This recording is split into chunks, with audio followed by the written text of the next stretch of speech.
တရားနာယူကြသောဓမ္မရှင်မျိုးပေါင်းတို့ခင်ဗျာတရားနာယူကြသောဓမ္မရှင်မျိုးပေါင်းတို့ခင်ဗျာမော်ဘီမြို့နယ်ကျေးဇူးရှင်သဲကူကျောင်းဆရာတော်အရှင်သူမြတ်ဘုရားကြီးသည်ရန်ကုန်မြို့မြောက်ဥက္ကလာပညရကွက်၌မိမိခန္ဓာကိုယ်တွေ့အဘိဓမ္မာတရားတော်များများကိုသာသနာတော်သက္ကေ2510ခုနှစ်ကောဇာသက္ကေ1328ခုနှစ်ပြာသူလဇန်10ရက်နေ့ပေါက်ကြနေ့၌ဝိနည်းအပေါင်းတို့ကအပေတကားပိတ်နိဗ္ဗာန်ကပို့စေခြင်းကဟောကြားပါသောကြောင့်ကြားနာသောသူတော်စင်ပေါင်းတို့သည်၎င်းတရားများကိုနာကြားအားထုတ်ပြီးတဲ့ကာလအမနာမကြောက်เสียကောင်းသည့်ငရဲတိရစ္ဆာန်ပိဋ္ဌအတုရကဲလေးဘုံသောမိစ္ဆေကွဲမှလွတ်ကင်းပြီးမဲ့ညာဘုံညာနိဗ္ဗာန်ညာဓာတ်တရားပရမတ်တရားသစ္စာတရားများရကြပြီးခုဘဝနဲ့အပေခွင်လွတ်ကင်းပြီးနိဗ္ဗာန်တောင်ကားနှစ်ဘက်သို့လှမ်းတက်တော်မူနိုင်ကြပါစေခင်ဗျာတရားပွဲတိုင်းတကားကြီးဥချက်တို့အခုပင်းဆောင်တာပေါ့ဗျာပင်းဆောင်တော့ဥပဇင်းလဲဥက္ကလာပတခါမှလည်းမရောက်ဘူးပါဘူးမရောက်ဘူးလို့ယောဂီဟောင်းကနေပြီးတော့စမ်းကြောင်းကယောဂီကနေပြီးအကြောင်းပြုပြီးတော့မြောက်ဥက္ကလာပဆိုတဲ့ဥစ္စာရောက်လာရဥပဇင်းအတိတ်ကလည်းဒီမှာမရောက်ခဲ့ပါဘူးအခုလည်းမရောက်ပါဘူးအခုတော့ပြစ္ဆုတ်ပံရောက်လာတယ်ဒါကလည်းပဲအကြောင်းကြောင့်အကျိုးဖြစ်လာတာပေါ့လေကြည့်မနိုင်ယောဂီတခါကအကြောင်းတရားကြောင့်မလို့ဟောဒီဥက္ကလာပဥချစ်ဆိုတာကအကျိုးတရားဥချစ်အကျိုးတရားကအကြောင်းပြန်လိုက်တော့ဥပဇင်းကတရားဟောရတာအကျိုးတရားဖြစ်တယ်ဥပဇင်းကအကျိုးတရားကအကြောင်းပြန်လိုက်တော့ဥက္ကလာပဒကာဒကမတွေတရားနာကြရတော့ဟောအကျိုးတရားခံစားလိမ့်မယ်ခုနတရားယောဂီကလည်းတောင်းလိုက်တယ်မှန်လားပါဗျာတဲ့ဒကာဒကမများပြောအောင်ပါဗောလေဥပဇင်းကစာတတ်လို့လည်းဟောနေတဲ့တရားမျိုးမဟုတ်ဘူးနော်ဓမ္မဂတိကပုဂ္ဂိုလ်လည်းမဟုတ်ဘူးဓမ္မဂတိကပုဂ္ဂိုလ်လည်းမဟုတ်ဘူးဒီထဲမှာရှိကြလိမ့်မယ်ပရိယပฏิပပฏิဝေဒသာသနာ300ရှိပါတယ်သာသနာ300ရှိတဲ့အ ਨੇ ကပရိယကျွမ်းကျင်တဲ့ပညာရှင်ပုဂ္ဂိုလ်ကြီးတွေများလည်းပါလိမ့်မယ်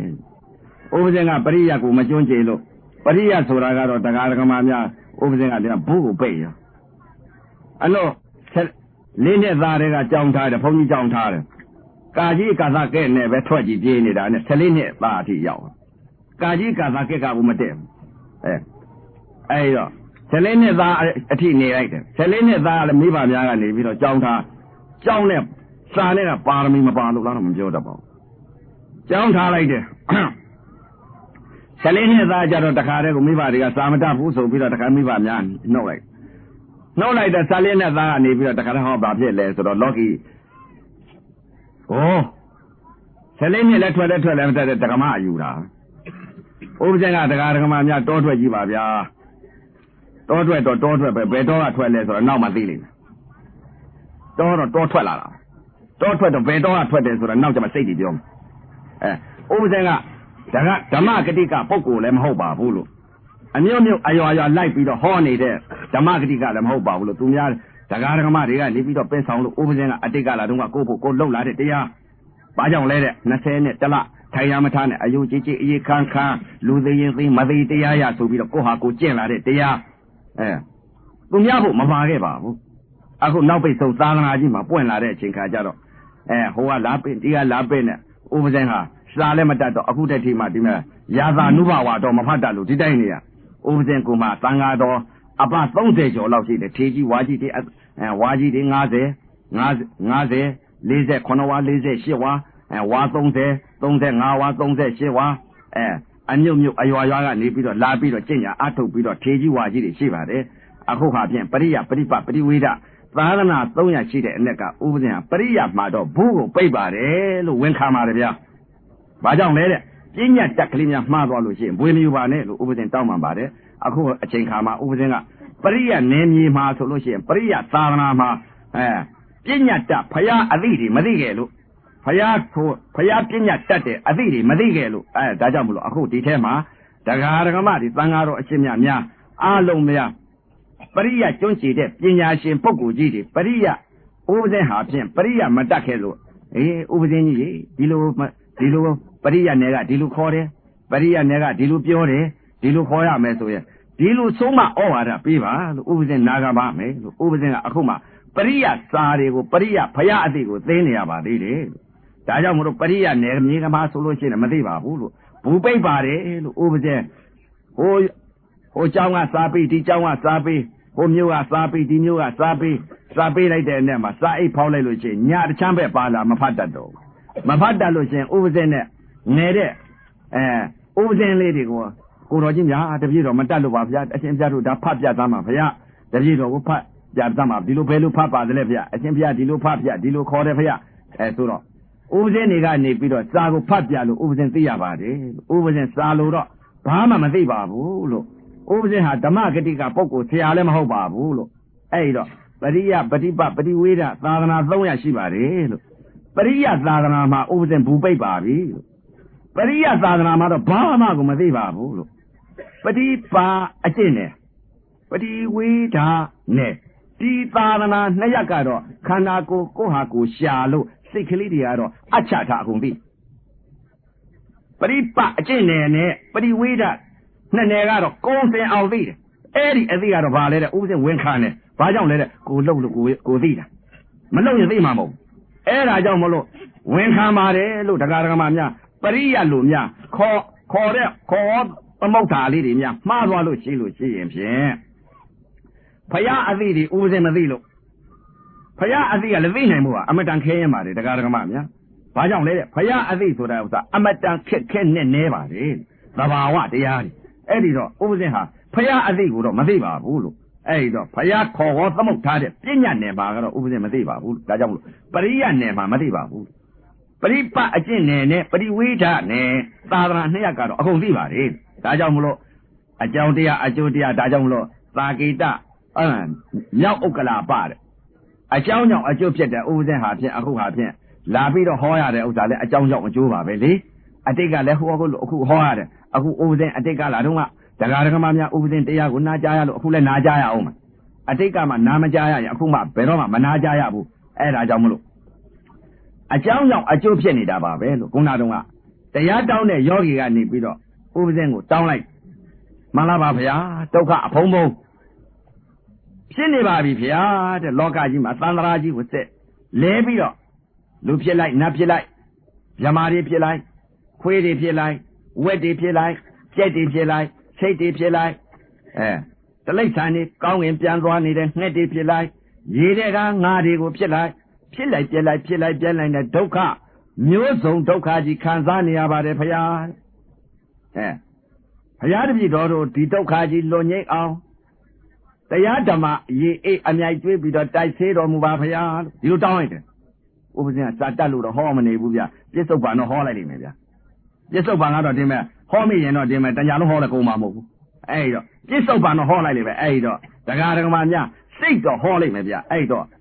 သင်ညာလို့မဟောတတ်လို့သဘာဝကတော့ဟောလိုက်မယ်အဲ့တော့တရားဓမ္မများဥက္ကလာပကတရားဓမ္မတွေသဘာဝနာကြပြီတော့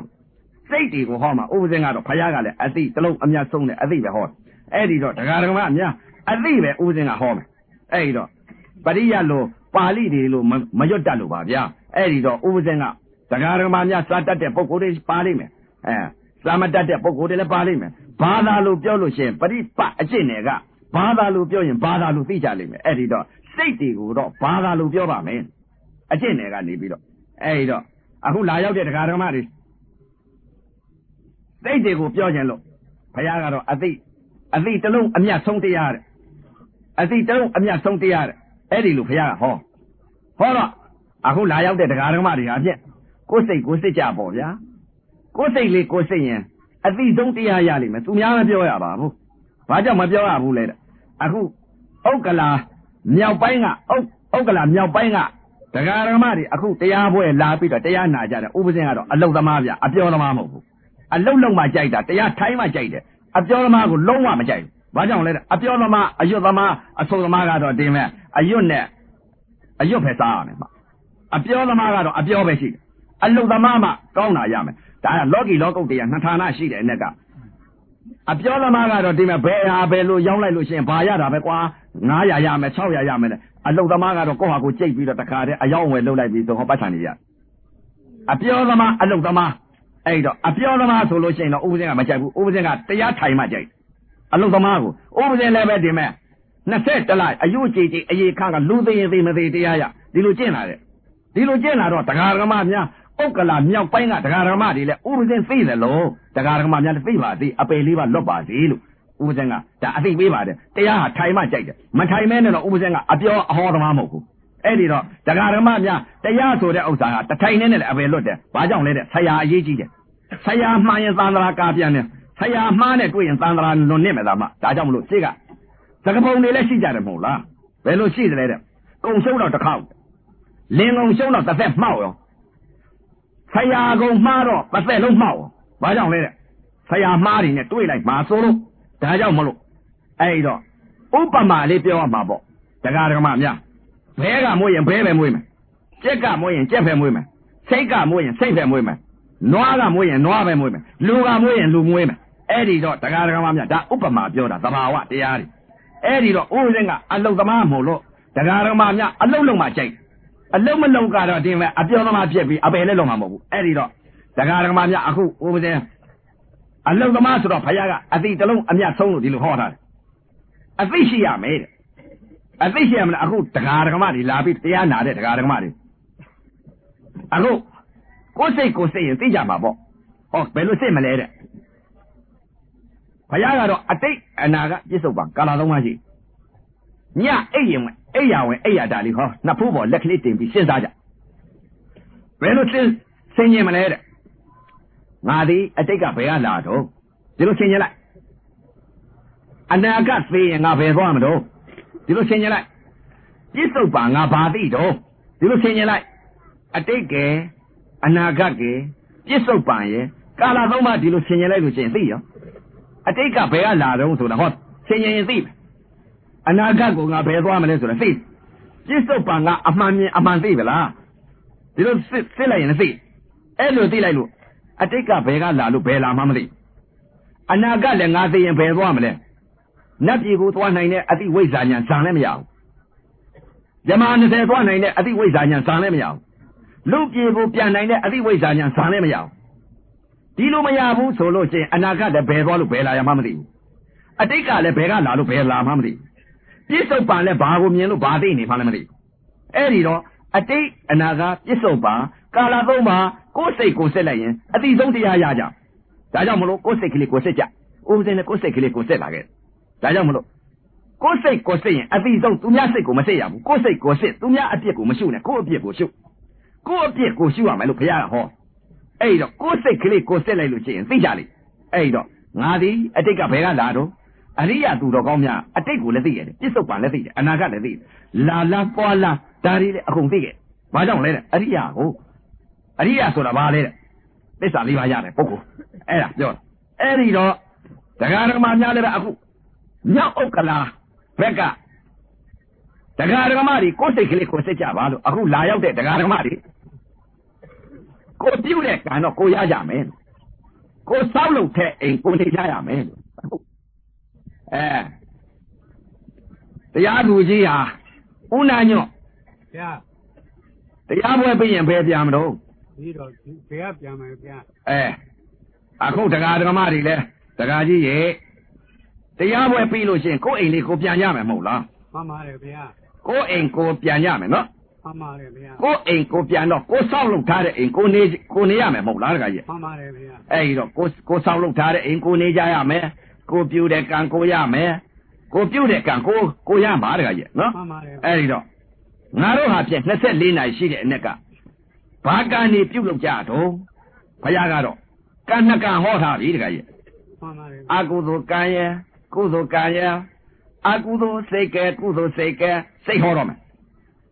အဲ့တော့အကုသိုလ်ကံကုသိုလ်ကံအကုသိုလ်စိတ်ကုသိုလ်စိတ်တဲ့ဝိဇ္ဇာရဲ့အဝိဇ္ဇာရဲ့ဘုရားဒီလိုဟောအဲ့ဒီတော့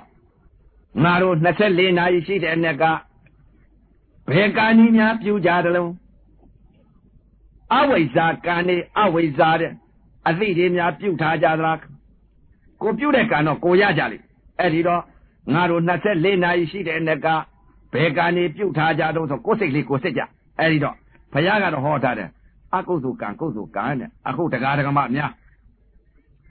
မနုဿတဒုံလဘအရာခဲသောတရားလူရဲလို့ဖြစ်လာလူရဲလို့ဖြစ်တာဘာကံကြောင့်ဖြစ်တယ်လဲဆိုတာအတိတ်က ဒါနကုသိုလ်ကံစေရနာသီလကုသိုလ်ကံစေရနာဘာဝနာကုသိုလ်ကံစေရနာအဲ့ဒီစေရနာတွေကြောင့်အခုလူရဲ့လို့ဖြစ်လာဒါနကုသိုလ်ကံစေရနာသီလကုသိုလ်ကံစေရနာကြောင့်လူဖြစ်လာကြအသက်ကြီးကြီးရှေးပေးတာကဘယ်စေရနာကံကြောင့်လဲသီလကုသိုလ်ကံစေရနာအခုလူချင်းမတူပေတဲ့9000ရှိတယ်3သိန်းရှိတယ်1000ရှိတယ်2000ရှိတာအတေကဒါနကုသိုလ်ကံစေရနာကြောင့်အသက်ကြီးရှိတာကသူအတေကလာတော့သီလကုသိုလ်ကံစေရနာကြောင့်အဲ့ဒီတော့အကုသိုလ်ကံကုသိုလ်ကံယအကုသိုလ်ကံကုသိုလ်ကံကုသိုလ်ကံအရှိန်အခုတော့လာရောက်တဲ့တရားဓမ္မတွေဒါနကုသိုလ်ကံအရှိန်သီလကုသိုလ်ကံအရှိန်ကုန်ပြီဆိုလို့ရှိရင်ပြန်နတ်ပြည်ကိုသွားနိုင်တဲ့အသိဝိဇ္ဇာဉာဏ်ရကြဗလားဗြဟ္မာ20ခုသွားနိုင်တဲ့အသိဝိဇ္ဇာဉာဏ်ရကြဗလားနိဗ္ဗာန်ကိုသွားနိုင်တဲ့အသိဝိဇ္ဇာဉာဏ်ရကြဗလားဒီလိုမှမရလို့ရှင်ဘယ်သွားကြကုသိုလ်ကအရှိန်ကုန်လို့ရှိလို့ရှိရင်ဖြင့်ကိုယ်အိမ်လေးကိုပြန်ရအောင်မယ်မဟုတ်လားကိုယ်အိမ်လေးကိုပြန်ရမှာကတော့စိတ်သာချပါဗျာနောက်ကြတော့မှကိုယ်အိမ်ကိုပြန်ရမယ်စိတ်တွေကိုခွဲပြအောင်မယ်ကိုယ်အိမ်ကိုမပြန်တဲ့စိတ်ကိုယ်အိမ်ကိုပြန်တဲ့စိတ်အကုသိုလ်စိတ်ကုသိုလ်စိတ်အဲ့ဒီစိတ်တွေကိုခွဲပြအောင်အဲ့ဒီတော့စာလို့တော့တင်းညုံသမားတွေတော့လောရမှုစိတ်ဒေါသမှုစိတ်တော့မလုပ်တတ်ပါဘူးဗျာအဲ့ဒီတော့ဘာသာလို့စိတ်တွေကိုခွဲပြမယ်ဥပဇင်းတို့ကခန္ဓာမှာရှာထားတဲ့အသိဝိဇ္ဇာညာစိတ်ကလေးတွေကိုပြောကြင်လို့ဒါကြောင့်မလို့စိတ်ကလေးတွေပြောလို့ရှိရင်သာမတတ်တဲ့ပုံကိုယ်တွေဘာသာလို့ပြောရင်ဘာသာလို့သိလိမ့်အဲ့ဒီတော့နောက်ကြတော့မှစိတ်တွေခွဲမယ်အဲ့ဒီတော့တရားဓမ္မများကိုယ်စိတ်ရင်သိကြအဲ့ဒီတော့အခုမနုဿတ္တဒုံလမရာခဲသောတရားလူရဲလို့ဖြစ်တဲ့ကုသိုလ်ကံအရှိန်ဒါနကုသိုလ်ကံအရှိန်သီလကုသိုလ်ကံအရှိန်ကံပေါ်လာဟောလူဖြစ်တော့တဲ့ကံကုန်တော့မယ်အခုတရားဓမ္မများ12နာရီထိုးတဲ့ပုဂ္ဂိုလ်ပါမယ်လာရောက်တဲ့တရားတွေဓမ္မ12နာရီထိုးတဲ့ပုဂ္ဂိုလ်ပါမယ်တစ်ချက်ထိုးတဲ့ပုဂ္ဂိုလ်ပါမယ်နှစ်ချက်ထိုးတဲ့ပုဂ္ဂိုလ်ပါမယ်3နာရီထိုးတဲ့ပုဂ္ဂိုလ်ပါမယ်4နာရီထိုးတဲ့ပုဂ္ဂိုလ်ပါမယ်9နာရီထိုးတဲ့ပုဂ္ဂိုလ်ပါမယ်6နာရီထိုးနေဝင်မယ်အခုကုသိုလ်ကအရှိန်မကုန်သေးဘူးကုသိုလ်ကအရှိန်မကုန်သေးလို့ကျင့်ညာအထုတ်ရင်အထုတ်ယုံနာကိုမြင်ရင်မြင်ယုံနာကိုသိရင်သိပညာပရမတ်ကိုကွဲရင်ကွဲနာအိအာယုံကြောင့်ဥပါဒံခန္ဓာ၅ပါးကိုမြင်ရင်မြင်မမြင်တဲ့ပုဂ္ဂိုလ်မှန်သမျှကတော့တရားဓမ္မများစိတ်သာချပါလေဘာကြောင့်လဲတဲ့သေဂာနိဆဲမှာတချို့ရတယ်ဘာတွေအားကိုးကြလဲဓမ္မတာတွေအားကိုးတယ်ဓမ္မတာတဲ့သာသနာတဲ့ဓမ္မတာဆိုတဲ့ဥစ္စာကသမုဒိသစ္စာသာသနာဆိုတာကပရမသစ္စာဓမ္မတာဆိုတဲ့ပုဂ္ဂိုလ်ကဘာလဲတဲ့တချို့ဥပဇင်းတို့လည်းအတိတ်ကမသိခဲ့ပါဘူးဗျာအတိတ်ကမသိခဲ့တော့ဥပဇင်းအားကိုးလာခဲ့ဘယ်ဟာတွေအားကိုးလဲတဲ့ဥပဇင်းအတိတ်ကလာတော့ကဥပုပ်တော်မဆောင်ဘူးဥပုပ်ဆောင်မှာတိတ်ပြီးတော့စိုးတယ်ဗျသမင်းစာမှာကြောက်လို့အဲ့ဥပုပ်ဆိုတာသီလာဝေးရောဥပုပ်မဆောင်ပေနဲ့တဲ့ဥပဇင်းကအလှူကတော့လှူခဲ့တယ်ဗျဥပဇင်းကအတိတ်ကလာကြောင်းတကာဖြစ်ခဲ့ဥပဇင်းတို့အမြင်ပညာကဘာလဲနဲ့နှောကုန်းကတဲ့အခုသဲအင်းဆိုတာကလည်းအမြင်ပညာပါပဲလို့အတိတ်ကလာတော့ကဥပဇင်းဟာနှောကုန်းဆိုတဲ့ဥစ္စာအမြင်ပညာကရှိကြောင်းကြီးကြောင်းလေးဆိုတာရှိတယ်ဥပဇင်းကကြောင်းလေးကကြောင်းတကာပါပဲအဲ့တော့ကြောင်းတကာဖြစ်ပြီးတဲ့ကြောင်းသွားတယ်မသွားပါဘူးဥပဇင်းရဲ့ဆရာကဟေးတကားဒီပုံဒီနည်းဘယ်လောက်ကုန်မဲဆိုပေးတခါတော့ငွေပို့ကြငွေပို့လိုက်တော့တကားကြီးကြောင်းပြီးပြန်ပြီဘယ်လောက်ကုန်ပြီကြောင်းပြီးပြီလာရေသက်ချပြီးပါပြီဗျာရေသက်ချပုံဖုန်းကြီးနဲ့စကားပြောမှသိကြောက်အဲ့တော့လှူရတော့နေလားကလားလှူခဲ့ပါတယ်လို့ဥပဇင်းလည်းအတိတ်ကလာတော့ကဒါနတွေအားကိုးခဲ့ဒါနတွေအားကြီးအားကိုးတာငါကြောင်းကြီးဆောက်ထားတာပဲငါလှူလိုက်တဲ့ဥစ္စာဟာဖြင့်အားကြီးလှူခဲ့တယ်ရှင်နေပြုတ်ခဲ့တာလေငါလည်းကိတ္တိမသားတွေငါရှင်ပြုတ်ခဲ့တဲ့ဥစ္စာဥပဇင်းကအတိတ်ကလာတော့ကတောထွက်ကြီးကိုဗျတောထွက်ဆိုတော့ဥပဇင်းကအတိတ်ကလာတော့ကလောဘကလည်းအနံ့ကြီးတယ်ဗျတရားဓမ္မတွေအတိတ်အကြောင်းပြန်ပြောတာပါဗျာလောဘကတော်တော်ကြီးတယ်ဘာကြောင့်လောဘကြီးတယ်လဲတဲ့အတိတ်ကလာတော့ကဥပဇင်းကသူများကဓမ္မတယောက်ရဲ့ဥပဇင်း၄ယောက်တောင်ယူထားတယ်ဒီလောက်လောဘကြီးတယ်ဒါကြောင့်မို့တောထွက်ကြီးပါလို့ပြောတာအဲ့တော့လောဘကလည်းအနံ့ကြီးတယ်ဗျလောဘကြီးတော့မသိခင်တုန်းကတော့လောဘရှိခဲ့တာပေါ့လေအဲ့တော့အတိတ်ကာလတုန်းကဥပဇင်းဟာအလှူလေးလည်းလှူခဲ့တယ် အားကိုးနေတဲ့ဥစ္စာဥပဇင်ဟာကထိန်နေလဲတယောက်တည်းခင်းရမှာသူများခင်းတာကိုတင်မယ်အများဘုံခင်းတာကိုမကြိုက်ဘူးတယောက်တည်းခင်းခဲ့တယောက်တည်းဒီလောက်အလှကြီးတွေပေးခဲ့ပါဒါဒီအားကိုးခဲ့တယ်ဥပဇင်ကထိန်ခင်းတာဒီအားကိုးခဲ့တယ်ကျောင်းကြီးတွေစောက်တာတွေအားကိုးခဲ့တယ်သားကိတ္တိမှာသားတွေသူများသားတွေကိုရှင်ပြုတ်တာတွေဒါတွေအားကိုးခဲ့တယ်ဥစဉ်အားကိုးခဲ့တာပြောတာနော်အဲ့တော့အတိတ်ကာလတုန်းကဒါနကိုအားကိုးခဲ့တယ်သီလကိုအားကိုးခဲ့တယ်ဒါတွေပဲအားကိုးခဲ့တယ်ဥစဉ်အားကိုးခဲ့တယ်အတိတ်ကာလတုန်းမသိခင်တုန်းကတော့ဒါတွေအားကိုးတယ်သိလာတော့မဟုတ်ဘူးဆိုတာသိလာဘယ်လိုသိလာတဲ့ဒါနလည်းအာမကိုဘူးသီလလည်းအာမကိုဘူးခန္ဓာကိုအားကိုးတော့တယ်ဘုရားကတော့ဘယ်လိုဟောထားလဲဘုရားကိုအားကိုးရမယ်တရားကိုအားကိုးရမယ်သံဃာကိုအားကိုးရမယ်အတိတ်ကာလတုန်းကဥပဇင်အတိတ်ကာလအားကိုးတာ46နှစ်လုံးအားကိုးခဲ့တာကဒါနတွေကိုလည်းအားကိုးခဲ့တယ်သီလကိုလည်းအားကိုးခဲ့တယ်ဒါပဲအားကိုးခဲ့တယ်ဗျဥပဇင်အားကိုးခဲ့တာဘုရားကတော့မင်းအားကိုးမှားနေပြီတဲ့မင်းအားကိုးရမှာကဘာကိုအားကိုးရမလဲတဲ့ဘုရားကိုအားကိုးရမယ်တရားကိုအားကိုးရမယ်သံဃာကိုအားကိုးရမယ်ဥပဇင်အတိတ်ကာလတုန်းကဘုရားပြောတဲ့စကားကိုနားမထောင်ခဲ့ဘူးဘာကိုအားကိုးလဲတို့လှူထားတာဘယ်သွားမလဲလို့ဒီလိုယူတာဒီလိုလူစခဲ့ဒါနကအပယ်လေးပါပို့တာမှမဟုတ်ပဲနဲ့သီလကလည်းအပယ်လေးပါပို့တာမဟုတ်ဘူးသမထကလည်းအပယ်လေးပါပို့တာမဟုတ်ဘူး तू ကကံတရားတွေဓမ္မတာအလုပ်တွေကံပေါ်တဲ့တရားတွေဘယ်တော့မှ तू ကအပယ်လေးပါကိုပို့တဲ့ကံမဟုတ်ဘူး तू ကလူချမ်းသာဖြစ်မယ်နတ်ချမ်းသာဖြစ်မယ်သမထကုသိုလ်ကံစေရနာကတော့ဘယ်ကိုသွားမလဲသမထကုသိုလ်ကံကဗြဟ္မာ20ကိုသွားမယ်သူတို့ကအပယ်သွားစီတတ်တဲ့ကံမဟုတ်ဘူးအပယ်လေးပါသွားစီတတ်တဲ့ကံကဘယ်ကံများရှိတယ်လဲမိစ္ဆာဒိဋ္ဌိမိစ္ဆာဒိဋ္ဌိအမြင်အသိအယူမှာအမှားမှာအစွဲမှာကမိစ္ဆာဒိဋ္ဌိကအပယ်ပို့လိုက်တာအကုသိုလ်စိတ်ကုသိုလ်စိတ်ဖယားနှစ်စိတ်ပဲဟောအဲ့တော့ဒါနကလည်းအပယ်မပို့ပါဘူးသီလကလည်းအပယ်မပို့ပါဘူးသမထကလည်းအပယ်မပို့ပါဘူးပို့အပယ်လေးပါပို့တာကဘာလဲတဲ့အယူမှားအမှားမှာအစွဲမှာကဘာလာစမ်းတည့်တဲ့ကစွဲလာတဲ့အစွဲယောက်ျားမိန်းမငါသူတစ်ပါးတဲ့ခုနတရားတောင်းတဲ့ပုဂ္ဂိုလ်ကငါသမီးငါသားငါဥစ္စာငါပစ္စည်းငါလင်းငါနွားငါကျွဲငါလဲငါအိမ်ငါတိုင်ငါကာငါစိန်ငါရွှေဒါတွေစွဲအဲ့ဒါကအပယ်ပို့ကြဒါနကမပို့ပါဘူးသီလကလည်းမပို့ပါဘူးသမထကလည်းအပယ်မပို့ပါဘူးအပယ်လေးပါပို့တဲ့ကံကဘာကံလဲတဲ့ဥပဇင်အတိတ်ကာလတုန်းက46နှစ်လုံးအပယ်လေးပါကိုဒါနမှုကုသိုလ်ကံစေရနာတွေကတော့ပြုပါရဲ့ဗျာဒါနမှုကုသိုလ်ကံစေရနာတွေကယံဃာဥပဇင်ပြုကျောင်းကြီးတွေလည်းဆောက်ခဲ့တယ်ကျောင်းကြီးတွေလည်းဆောက်ခဲ့တယ်အလှကြီးတွေလည်းပေးခဲ့တယ်ကထိန်တွေလည်းခင်းခဲ့တယ်ကိတ္တိမှာသားတွေလည်းနင်လားငါလားရှင်ပြုခဲ့တယ်ဒါတွေကိုဒါနပဲပေါ့အားကိုးတယ်ဒါကြောင့်မလို့အခုပြစ္ဆုတ်ပံသိလာတဲ့အချိန်ကကြတော့ဩငါအတိတ်ကာလတုန်းကဘာကိုအားကိုးခဲ့သလဲအတိတ်နဲ့အနာဂတ်ကိုငါအားကိုးခဲ့ပါလားမရှိပညာကြီးငါအားကိုးခဲ့တဲ့ဘုရားရှင်ကိုတော်မြတ်ကြီးကတော့အတိတ်ဆိုတာကပြက်သွားတဲ့ယုံနောက်ထအသက်တဖန်မဖြစ်တဲ့မရောက်သေးသောအနာဂတ်စိတ်ဆိုတာမဲ့မရောက်သေးဘူးတဲ့လှမ်းပြီးတော့မမျောနဲ့မျောလိုက်ပြီဆိုရင်မရှိပညာတဲ့အတိတ်ဆိုတာပြက်သွားတဲ့ယုံတဲ့နောက်ထအသက်တဖန်မဖြစ်တော်ဘူးတဲ့မရောက်သေးသောအနာဂတ်စိတ်ဆိုတာကမဲ့လှမ်းပြီးတော့မမျောနဲ့ကာမပေါ်သေးဘူးတဲ့ကာမပေါ်သေးပဲနဲ့လှမ်းပြီးအာယုံပြုတ်လိုက်ပြီဆိုရင်ပညာအာယုံပြုတ်လိုက်ပြီးမိစ္ဆာဒိဋ္ဌိအယူဖြစ်သွားပြီတဲ့ပညာအာယုံဖြစ်သွားပြီမင်းပြစ္ဆုတ်ပံအမှန်ကိုအမှန်မြင်အမှန်သိရမယ်တဲ့ဥပဇင်အတိတ်ကသိလာခဲ့တဲ့အသိကတော့အတိတ်နဲ့အနာဂတ်ပဲသိတယ်ငါလှူထားတာပဲငါဘယ်သွားမလဲနတ်ပြည်သွားမှာပေါ့လူချမ်းသာဖြစ်မှာပေါ့လို့ဒီလိုယူဆခဲ့ဒီလိုယူဆခဲ့တယ်ဥပဇင်ယူဆခဲ့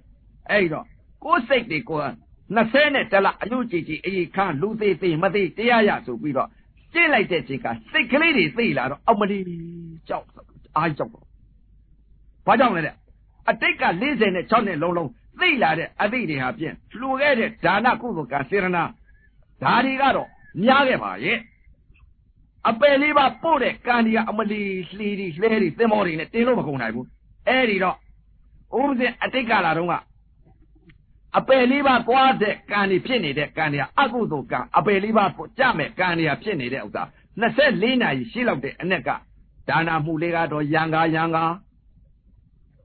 သီလမှုလေးကတော့ယံကာဒါပဲအကုသိုလ်ကအပယ်လေးပါးသွားတဲ့ကံတွေကတော့24နာရီရှိတဲ့အ내ကဒင်ပြည့်ကြပြည့်ဘယ်လိုဒင်ပြည့်ကြပြည့်လဲတဲ့24နာရီရှိတဲ့အ내ကဥပဒေဟာ46နှစ်လုံး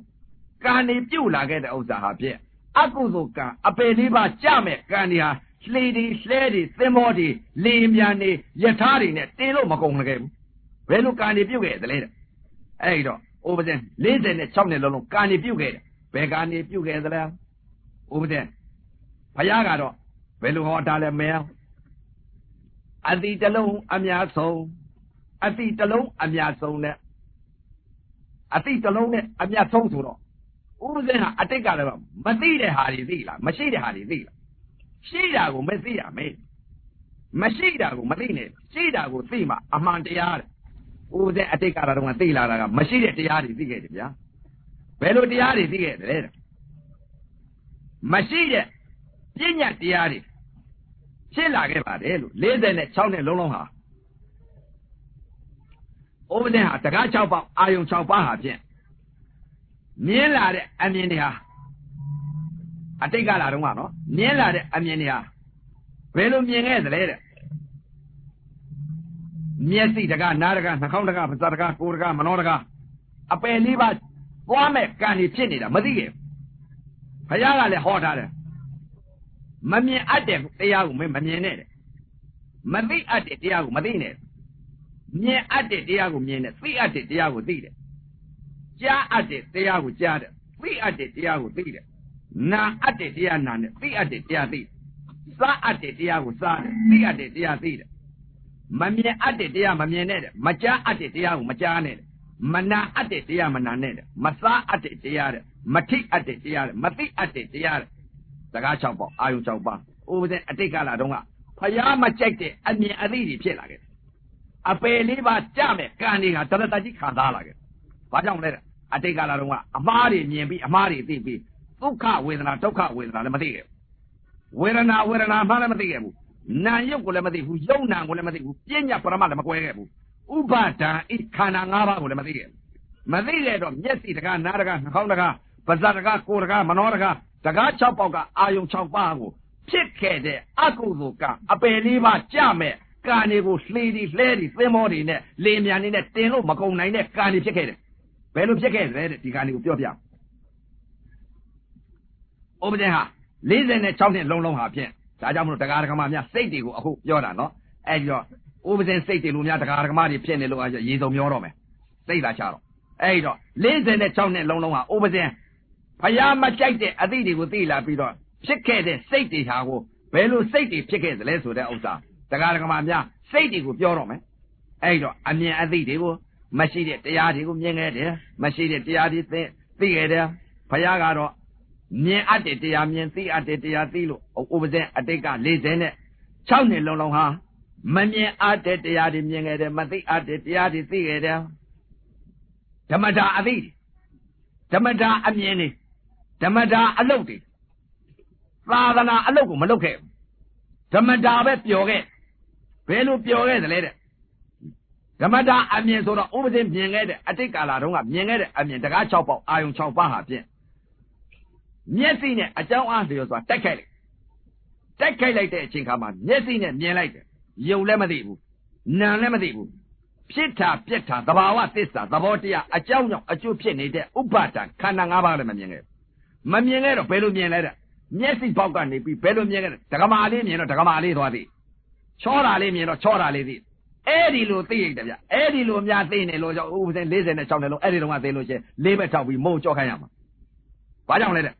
မရှိတာကြီးသွားသိတာကိုဒကမအမြင်ဒကမသိຢာကဖြစ်သွားမှာပေါ့ဒီစိတ်တွေဖြစ်ကုန်အဲ့ဒါဘာလဲတဲ့စိတ်ကိုဟောတာတော့အဲ့တော့တရားဓမ္မများအောက်ကလာမြောက်ပိုင်းကတရားဓမ္မတွေဒါမသိသူကြော်သွားသိသူဖော်စားပဲဘာကြောင့်လဲတဲ့စိတ်တွေကိုဟောတာအခုဘာကြောင့်လဲတဲ့ဥပဒေအတိတ်က46နှစ်လုံးဟာမြင်ခဲ့တဲ့အမြင်တွေဟာဖျားမကြိုက်တဲ့အမြင်တွေအသိတွေဒီလိုမြင်ခဲ့တယ် မျက်စိနဲ့မြင်လိုက်တဲ့အခါဖြစ်လာလိုက်တဲ့စိတ်တွေဟာဖြင့်ပရိစ္ဆသမုပ္ပါလဲချာဘယ်လိုလဲတယ်လဲတဲ့စိတ်တွေဖြစ်ပုံနေနော်ဘုရားကစိတ်ပဲဟောတယ်ပြည့်ပြဟာဟောတာမဟုတ်ဘူးစိတ်ပဲဟောတော့ဥပဒေ46နှစ်လုံးလုံးဖြစ်ခဲ့တဲ့စိတ်တွေဟာဘဝတွေအမျိုးမျိုးပြောင်းပြီးတော့စိတ်တွေဖြစ်ခဲ့တဲ့စိတ်တွေဟာကိုပြောပြပရိစ္ဆသမုပ္ပါဖြစ်လာတဲ့စိတ်တွေဘယ်လိုဖြစ်တယ်လဲတဲ့မျက်စိနဲ့မြင်လိုက်တဲ့အချိန်ခါတက္ကမလေးမြင်တော့တက္ကမလေးသိလိုက်တယ်တက္ကမလေးမြင်တော့တက္ကမလေးသိလိုက်တယ်တက္ကလေးမြင်တော့တက္ကလေးသိလိုက်တယ်ခွေးကိုမြင်တော့ခွေးကိုသိလိုက်တယ်ဝက်ကိုမြင်တော့ဝက်ကိုသိလိုက်တယ်ကြက်ကိုမြင်တော့ကြက်ကိုသိလိုက်တယ်ဘဲကိုမြင်တော့ဘဲကိုသိလိုက်တယ်ရေမြင်တော့ရေကိုသိလိုက်တယ်ငါးတွေမြင်တော့ငါးတွေလို့သိလိုက်တယ်ကားကြီးမြင်တော့ကားကြီးရဲ့လို့သိလိုက်တယ်တိုက်မြင်တော့တိုက်ကိုသိလိုက်တယ်မြေကြီးမြင်တော့မြေကြီးသိလိုက်တယ်ကြောက်ဆင်းလူဖရာကြီးမြင်တော့ကြောက်ဆင်းလူဖရာကြီးသိလိုက်တယ်ငမိုးရိပ်ဖရာမြင်တော့ငမိုးရိပ်ဖရာရဲ့လို့သိလိုက်တယ်ကဘာအေးဖရာမြင်တော့ကဘာအေးဖရာရဲ့လို့သိလိုက်တယ်ရွှေတကုံဖရာကိုမြင်တော့ရွှေတကုံဖရာရဲ့လို့သိလိုက်တယ်ဥပဒေအတိတ်ကမြင်ခဲ့တာနော်ဖရာကမဒီလိုမမြင်နဲ့တဲ့မင်းမရှိတာကြီးမြင်နေတယ်မင်းမျက်စိဘောက်ကနေပြီးတော့မင်းမရှိတဲ့တရားကြီးကိုမင်းပညာအာယုံပြုတ်နေပြီတဲ့မင်းကြိုက်နေတဲ့အစင်းလေးကိုမြင်လိုက်တော့သာယာမှာပေါ့ကွာမကြိုက်မနေတဲ့အစင်းလေးကိုမြင်လိုက်တော့မင်းမကြည့်ကျင်တဲ့စိတ်ဖြစ်သွားမှာပေါ့တဲ့ຢာကစိတ်နဲ့ဒေါသစိတ်ဖြစ်ကုန်ပြီတဲ့မင်းမရှိတရားကိုသွားပြီးအာယုံပြုတ်လိုက်တာကိုတဲ့မရှိတာကြီးကိုမင်းသွားပြီးထင်လိုက်တယ်တဲ့မြင်လိုက်တယ်တဲ့သိလိုက်တယ်တဲ့မင်းဒီလိုမြင်နေပြီဆိုလို့ရှိရင်ကွာတဲ့မင်းသိလို့ရှိရင်မင်းအဲ့ဒါသူများကတော့မင်းမပြောရပါဘူးတဲ့မင်းဖာမင်းရက်ပြီးတော့လေးဘက်ထောက်ပြီးတော့မင်းမိုးကြောက်ခိုင်းပြီးအပယ်လေးပါခွေးရဝက်ကဲနွားရရေထဲကငားရအဲ့ဒါဖြစ်တယ်ဒီလိုမြင်နေရင်တဲ့ဒီလိုမြင်ရင်စိတ်သာချတော့တဲ့ဥပဒေအတိတ်ကမြင်ခဲ့တဲ့အမြင်လေးနော်သူများမြင်တာတော့မသိပါဘူးဘယ်လိုမြင်နေတယ်လဲတော့ဥပဒေမြင်တာပြောတာအဲ့တော့အတိတ်က46နှစ်လုံးလုံးမြင်ခဲ့တဲ့အမြင်လေးပြောပြပါတယ်ဗျအဲ့ဒါအကုသိုလ်ကံနေဖြစ်နေတာအပယ်လေးပါကြမယ်ကံနေဗျအဲ့ဒါပရိစ္ဆသမုပ္ပါဖြစ်ပြနေတဲ့စိတ်တွေဗျဘယ်လိုဖြစ်ပြနေသလဲတဲ့မျက်စိပေါက်ကပရိစ္ဆသမုပ္ပါတွေဖြစ်နေတာတက္ကမမြင်တော့တက္ကမစိတ်တက္ကမြင်တော့တက္ကစိတ်ခွေးမြင်တော့ခွေးစိတ်ဝက်မြင်တော့ဝက်စိတ်ငါမြင်တော့ငါစိတ်ရေမြင်တော့ရေစိတ်သစ်ပင်မြင်တော့သစ်ပင်စိတ်ဖုံကြီးမြင်တော့ဖုံကြီးစိတ်သီလရှင်မြင်တော့သီလရှင်စိတ်ချောတာလေးမြင်တော့ချောတယ်လို့စိတ်လှတာလေးမြင်တော့လှတယ်လို့စိတ်မချောတာမြင်တော့မချောတယ်စိတ်ဒီဖြစ်ကုန်ပြီဒီစိတ်ကြပါလေအဲ့ဒါအပယ်သွားမယ်စိတ်အဲ့ဒါဒီစိတ်ကြပါလေတဲ့စိတ်တသင်္ခါရခေါ်တယ်မျက်စိပေါက်ကနေပြီးပရိစ္ဆသမုပ္ပါကြီးစိတ်ကြီးဖြစ်နေတဲ့ဥစ္စာခန္ဓာ၅ပါးတွေဖြစ်နေတာຢာကခန္ဓာဒေါသခန္ဓာမောဟခန္ဓာဒီခန္ဓာတွေကကဲလွတ်နိုင်ပါအောင်မလားလူသိလို့လူဖြစ်ပါအောင်မလားဘယ်တော့မှမဖြစ်ဘူးလားမှဘာကြောင့်လဲတဲ့မျက်စိပေါက်ကနေပြီးတော့စိတ်တသင်္ခါရစိတ်ကြီးဖြစ်ပြနေတဲ့စိတ်တွေဟာမလီဖြစ်စိတ်တွေအတိလည်းမရှိဘူးမျက်စိပေါက်ကနေပြီးຢာကနဲ့ဒေါသပဲဖြစ်တယ်မျက်စိပေါက်ကဖြစ်သေးသလားတဲ့နားပေါက်ကလည်းဖြစ်သေးဗျဘယ်လိုစိတ်တွေဖြစ်လဲစိတ်တသင်္ခါရဆိုတာဖြစ်ပြနေတဲ့စိတ်တက္ကမအတန်လေးကြားလိုက်တော့တက္ကမအတန်ရဲ့လို့သိလိုက်တဲ့စိတ်တက္ကအတန်ကြားတော့တက္ကအတန်သိလိုက်တဲ့စိတ်ခွေးတန်ကြားတော့ခွေးတန်ရဲ့လို့သိလိုက်တဲ့စိတ်ဝက်တန်ကြားတော့ဝက်တန်ရဲ့လို့သိလိုက်တဲ့စိတ်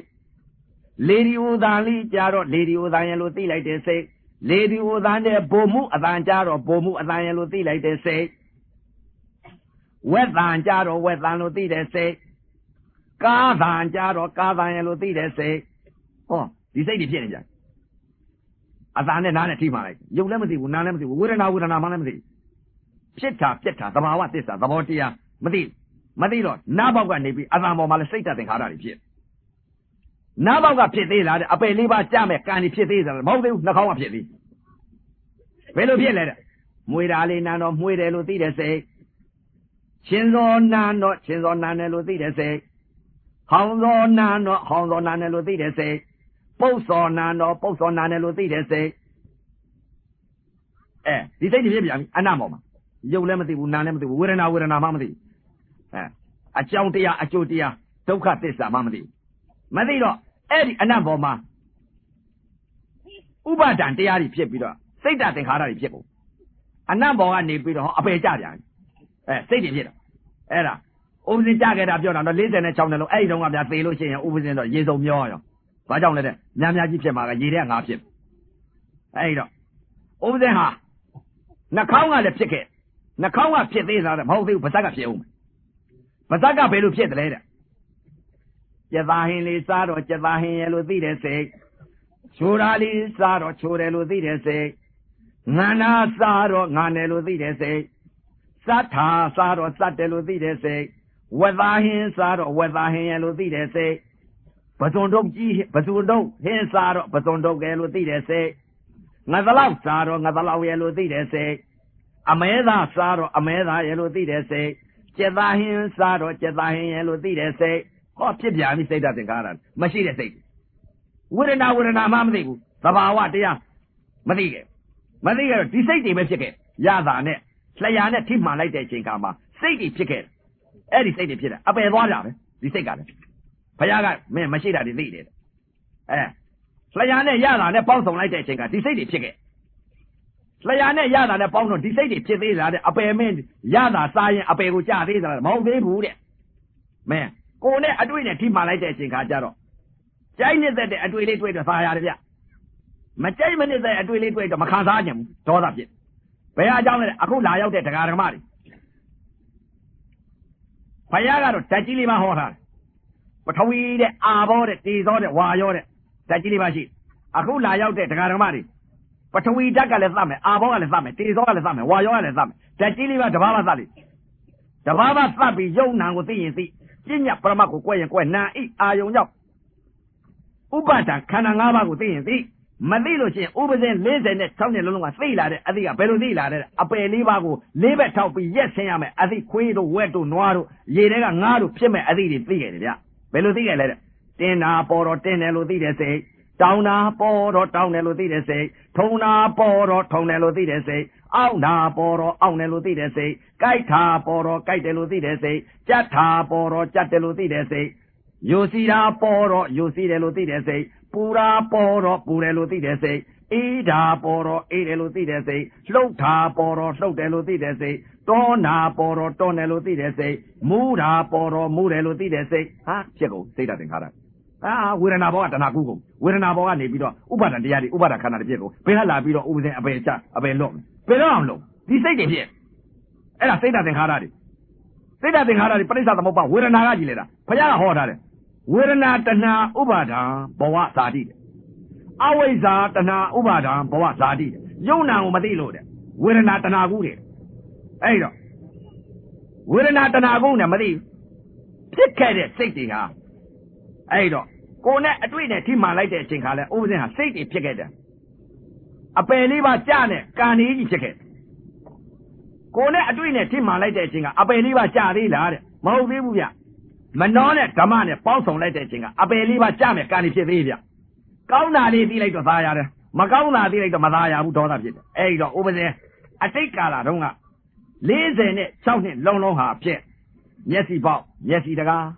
Nadaga, Nakaundaga, Bazadaga, Kodaga, Manodaga, Daga Chaupoga, Ayon Chaupa, Yesin and Mien like that, Chinga, Fire, near that a single Mien like the fire, near that Nayaga, say, check it out. Mazayado, a single, Mien like these sort of magician that sickly piece what a daughter, check it out. None other than like that, Chinga. Jane is that Azanligo Jalik, fire gated, near the gated, Nayaga, say, check it out. Macha, Mazayado, Azango, Jamido, Machajin, that sickly picket out, dollar the chicken. Nakaune, and a timman like the chinka. Jane that the Anangli would Namido, fire gated, near the gated, Nayaga, say, picket out. Machaman at the Anango, post on Nane, Chin on Nane, Nano, Manana, Makanzajin, say, dollar, say, picket out. Yagan, dollar, you pick it. Slayane, Yazan, Salai, the chinka. Jane that the Ayadali was solid door. Fire near that Nayaga say check it out. Machaman that the Ayada was Samido, massaging the say check it out, dollar say chicken. Go ne a twin it, Timan like the chinka. Jane that the Atwili would twilight door. Fire near that the Kanakana twitching the Samuel Piani there, don't giant teaching, don't giant teaching, don't giant teaching, and no one of Samuel Piani. Over there say you're about to yam Jobo. Over the ticket and not later in a town alone. China that I do it wait about ya. Do it like the Amadi Kanakana, Samuel Piano. Don't giant, a twig queen, don't giant, a twig queen, don't giant, a twig joy, Edavale. Yaga say Piana, Pita say Era. Jay Era. ဒီစိတ်ဖြစ်နေမသိဘူးဥပဇံအတိတ်ကလာတော့စိတ်တွေကိုမသိခဲ့တိုက်ကြီးလေးပါဖောက်ပြန်လာတဲ့အချိန်ကကျတော့မခံစားခြင်းဆရာဝန်အားကိုဆရာဝန်ကြီးတွေလည်းသေးတာမခံစားခြင်းအဲ့ဒါကျတော့မခံစားခြင်းနဲ့စိတ်ဒေါသဖြစ်တယ်ယာကနဲ့ဒေါသဖြစ်ခဲ့မနှောနဲ့ဓမ္မနဲ့ပေါက်ဆုံလိုက်ကြိုက်နေတဲ့အသေးလေးကိုသိလိုက်တော့တဏှာယာကစိတ်ဖြစ်မကြိုက်မနဲ့တဲ့အသေးကိုသိလိုက်တော့မသိခြင်းနဲ့စိတ်ဖြစ်တယ်ဒေါသဖြစ်တကား6ပေါက်ကအာယုံ6ပါအတိတ်ကလာတော့ကယာကနဲ့ဒေါသဖြစ်တယ်ဒီယာကနဲ့ဒေါသဘာကြောင့်ဖြစ်တယ်တဲ့ယုံနာမမြင်လို့ဒုက္ခဝေဒနာဒုက္ခဝေဒနာမသိလို့ပညာပရမတ်ကိုလည်းမကွဲခဲ့လို့သစ္စာလေးပါးကိုမမြင်ခဲ့လို့မောဟဖုံးလွှမ်းခြင်းကြောင့်ယာကနဲ့ဒေါသအဲ့ဒါဖြစ်ခဲ့တယ်အဲ့ဒါမျက်စိပေါက်ကလည်းဥပဇင်ဟာဖြင့်ဘာလဲတဲ့ယာကစိတ်ဒေါသစိတ်မောဟစိတ်ဒီစိတ်တွေဖြစ်ခဲ့တယ်အဲ့ဒီ24နာရီရှိတဲ့အနက်ကမျက်စိပေါက်ကလည်းယာကစိတ်ကဒေါသစိတ်ကမောဟစိတ်ကဒီစိတ်တွေပဲဖြစ်ခဲ့တယ်အဲ့ဒီစိတ်တွေပဲအပယ်လေးပါယာကစိတ်ဖြစ်ရင်ဖြင့်ပိဋ္ဌာဖြစ်တော်မယ်ဒေါသစိတ်ဖြစ်နေရင်ငရဲခံရတော်မယ်မောဟစိတ်ဖြစ်နေပြီဆိုရင်တိရစ္ဆာန်စိတ်ဖြစ်နေပြီအဲ့တော့ဥပဇင်ဟာဖြင့်အတိတ်ကာလတုန်းက46နှစ်လုံးတိရစ္ဆာန်စိတ်ကပိဋ္ဌာစိတ်ကငရဲစိတ်ကဖြစ်ခဲ့တယ်ဒါပဲဖြစ်ခဲ့တယ်လူစိတ်မဖြစ်ခဲ့လူရဲလို့မဖြစ်ခဲ့ဘူးဥပဇင်46နှစ်လုံးသူများကတော့ဥပဇင်ဟာလူထင်းတယ်မဟုတ်ပါဘူးဥပဇင်စိတ်ကတော့လူစိတ်မဟုတ်ဘူးအဲ့တော့မြင်နေတာကလူစိတ်မဟုတ်ပဲနဲ့ယာကနဲ့ဒေါသမောဟဒီစိတ်တွေဖြစ်ခဲ့မျက်စိဘောက်ကအသံပေါ်မှာလည်းယာကနဲ့ဒေါသမောဟဒီစိတ်ပဲဖြစ်ခဲ့အနံ့ပေါ်မှာလည်းယာကနဲ့ဒေါသမောဟဒီစိတ်ပဲဖြစ်ခဲ့ရတာဤရုပ်ပေါ်မှာလည်းယာကနဲ့ဒေါသဒီစိတ်ပဲဖြစ်ခဲ့အတွေ့ရုပ်ပေါ်မှာလည်းယာကနဲ့ဒေါသမောဟဒီစိတ်ပဲဖြစ်ခဲ့ဓမ္မရုပ်ပေါ်မှာလည်းယာကနဲ့ဒေါသမောဟဒီစိတ်ပဲဖြစ်ခဲ့အဲ့တော့46နှစ်လုံးလုံးကဥပဇင်ဟာဖြစ်အဲ့ဒီတုန်းကများသေလို့ရှိရင်၄ဘက်ထောက်ပြီးတော့ရက်ပြီးတော့မိုးကြောခိုင်းရရောခွေးရယ်နွားရယ်ကြက်ကဲဘဲရယ်ဒကာဒကမများအဲ့တော့အဲ့ဒီတုန်းကသေရင်တော့ဥပဇင်ကိုကျိုးနေတာပဲဘာကြောင့်လဲတဲ့ဒီစိတ်တွေဖြစ်နေတာကိုဒါကြောင့်လို့ဖခင်ကဟောတာဗျာဘယ်လိုဟောလဲတဲ့လူသသိန်းသေးတယ်လို့လူတယောက်မဖြစ်ဘူးတဲ့ဒါကြောင့်မလို့အခုလည်းပဲရှိလေဖခင်ကဘာနဲ့ဥပမာပေးလဲတဲ့လူသေးလို့လူမဖြစ်ဘူးတဲ့လူသေးလို့လူဖြစ်ပါမလားဖခင်ကဟောထားတာဘာဥပမာယဟန်တော်တွေကိုဟောထားတယ်ဘာနဲ့ဥပမာပေးလဲဟောဥပဇင်တို့တကာကြီးဥအောင်သာခဏဟောနက္ခတိကသုတ်တယ်သူပြောလို့သိတာပါဒါဥပဇင်တို့ဥအောင်သာခုနဟောရွတ်တဲ့တကာကြီးပြိမနိုင်ကတကာကြီး तू ကဘုန်းကြီးလူတွေပြစာတသူကနေပြီးနက္ခတိကသုတ်ကလေးကိုပြောမိလို့ဥပဇင်တာပြောတာပါဗျာစာတတ်လို့ပြောတာဟုတ်ပါဘူးဗျာဘယ်လိုဖခင်ကဟောတယ်တဲ့ပထဝီမြေမုံလေးကိုလက်သေးကုန်ပေါ်တင်လိုက်ငါဤချစ်သားယဟန်များတို့ငါဤလက်သေးကုန်ပေါ်ကမြေမုံဟာတဲ့မဟာပထဝီမြေကြီးနဲ့ဘယ်ကများလဲမှန်လားပါဗျာတဲ့အရှင်ဘုရားလက်သေးကုန်ပေါ်ကမြေမုံဟာတဲ့မဟာပထဝီမြေကြီးနဲ့မနိုင်တော့ပါဗျာအေးငါဤချစ်သားယဟန်များတို့ငါဤလက်သေးကုန်ပုဂ္ဂိုလ်တော်ဝါသေကုန်သောပုဂ္ဂိုလ်တော်ဝါပေါင်းဟာပြန်ငါဤလက်သေးကုန်ပေါ်လောက်လက်သေးကုန်ပေါ်ကမြေမုံအောင်လူပြေးရဲ့နတ်ပြေးရဲ့မြမာပြေးဒါပဲသွားတယ်ပုဂ္ဂိုလ်တော်ဝါသေကုန်သောပုဂ္ဂိုလ်တော်ဝါပေါင်းဟာပြန်ငရဲတိရစ္ဆာန်ပြိတ္တာအသူရကဲမဟာပထဝီမြေကြီးလောက်များတယ်အဲ့တော့တရားဓမ္မများပညာမျက်စိဉာဏ်မျက်စိသဘောမျက်စိနဲ့ရှုကြပြီးတော့တရားဌာနမှာကိလေသာသတ်ပြီးတော့လောဘစိတ်ကိုသတ်နေတယ်ဒေါသစိတ်ကိုသတ်နေတယ်မောဟစိတ်ကိုသတ်နေတယ်အဲ့ဒီစိတ်တွေသတ်နေတဲ့ပုဂ္ဂိုလ်ကဘယ်လောက်ရှိကြလဲအခုတရားနာနေတာကဘယ်လောက်ရှိလဲဥပဇင်ကုဏတုံးကကိုကနေကြွတော့ပိုင်စကုတ်တိုးနေလိုက်တာအမနဲ့အားကြီးပဲမလေးရွကိုထိုးနေတာပဲအဲ့ဒါဖခင်ကဟောထားတာအဲ့တော့ပညာမျက်စိဉာဏ်မျက်စိသဘောမျက်စိနဲ့ရှုကြပြီးတော့လောကကြီးမှာ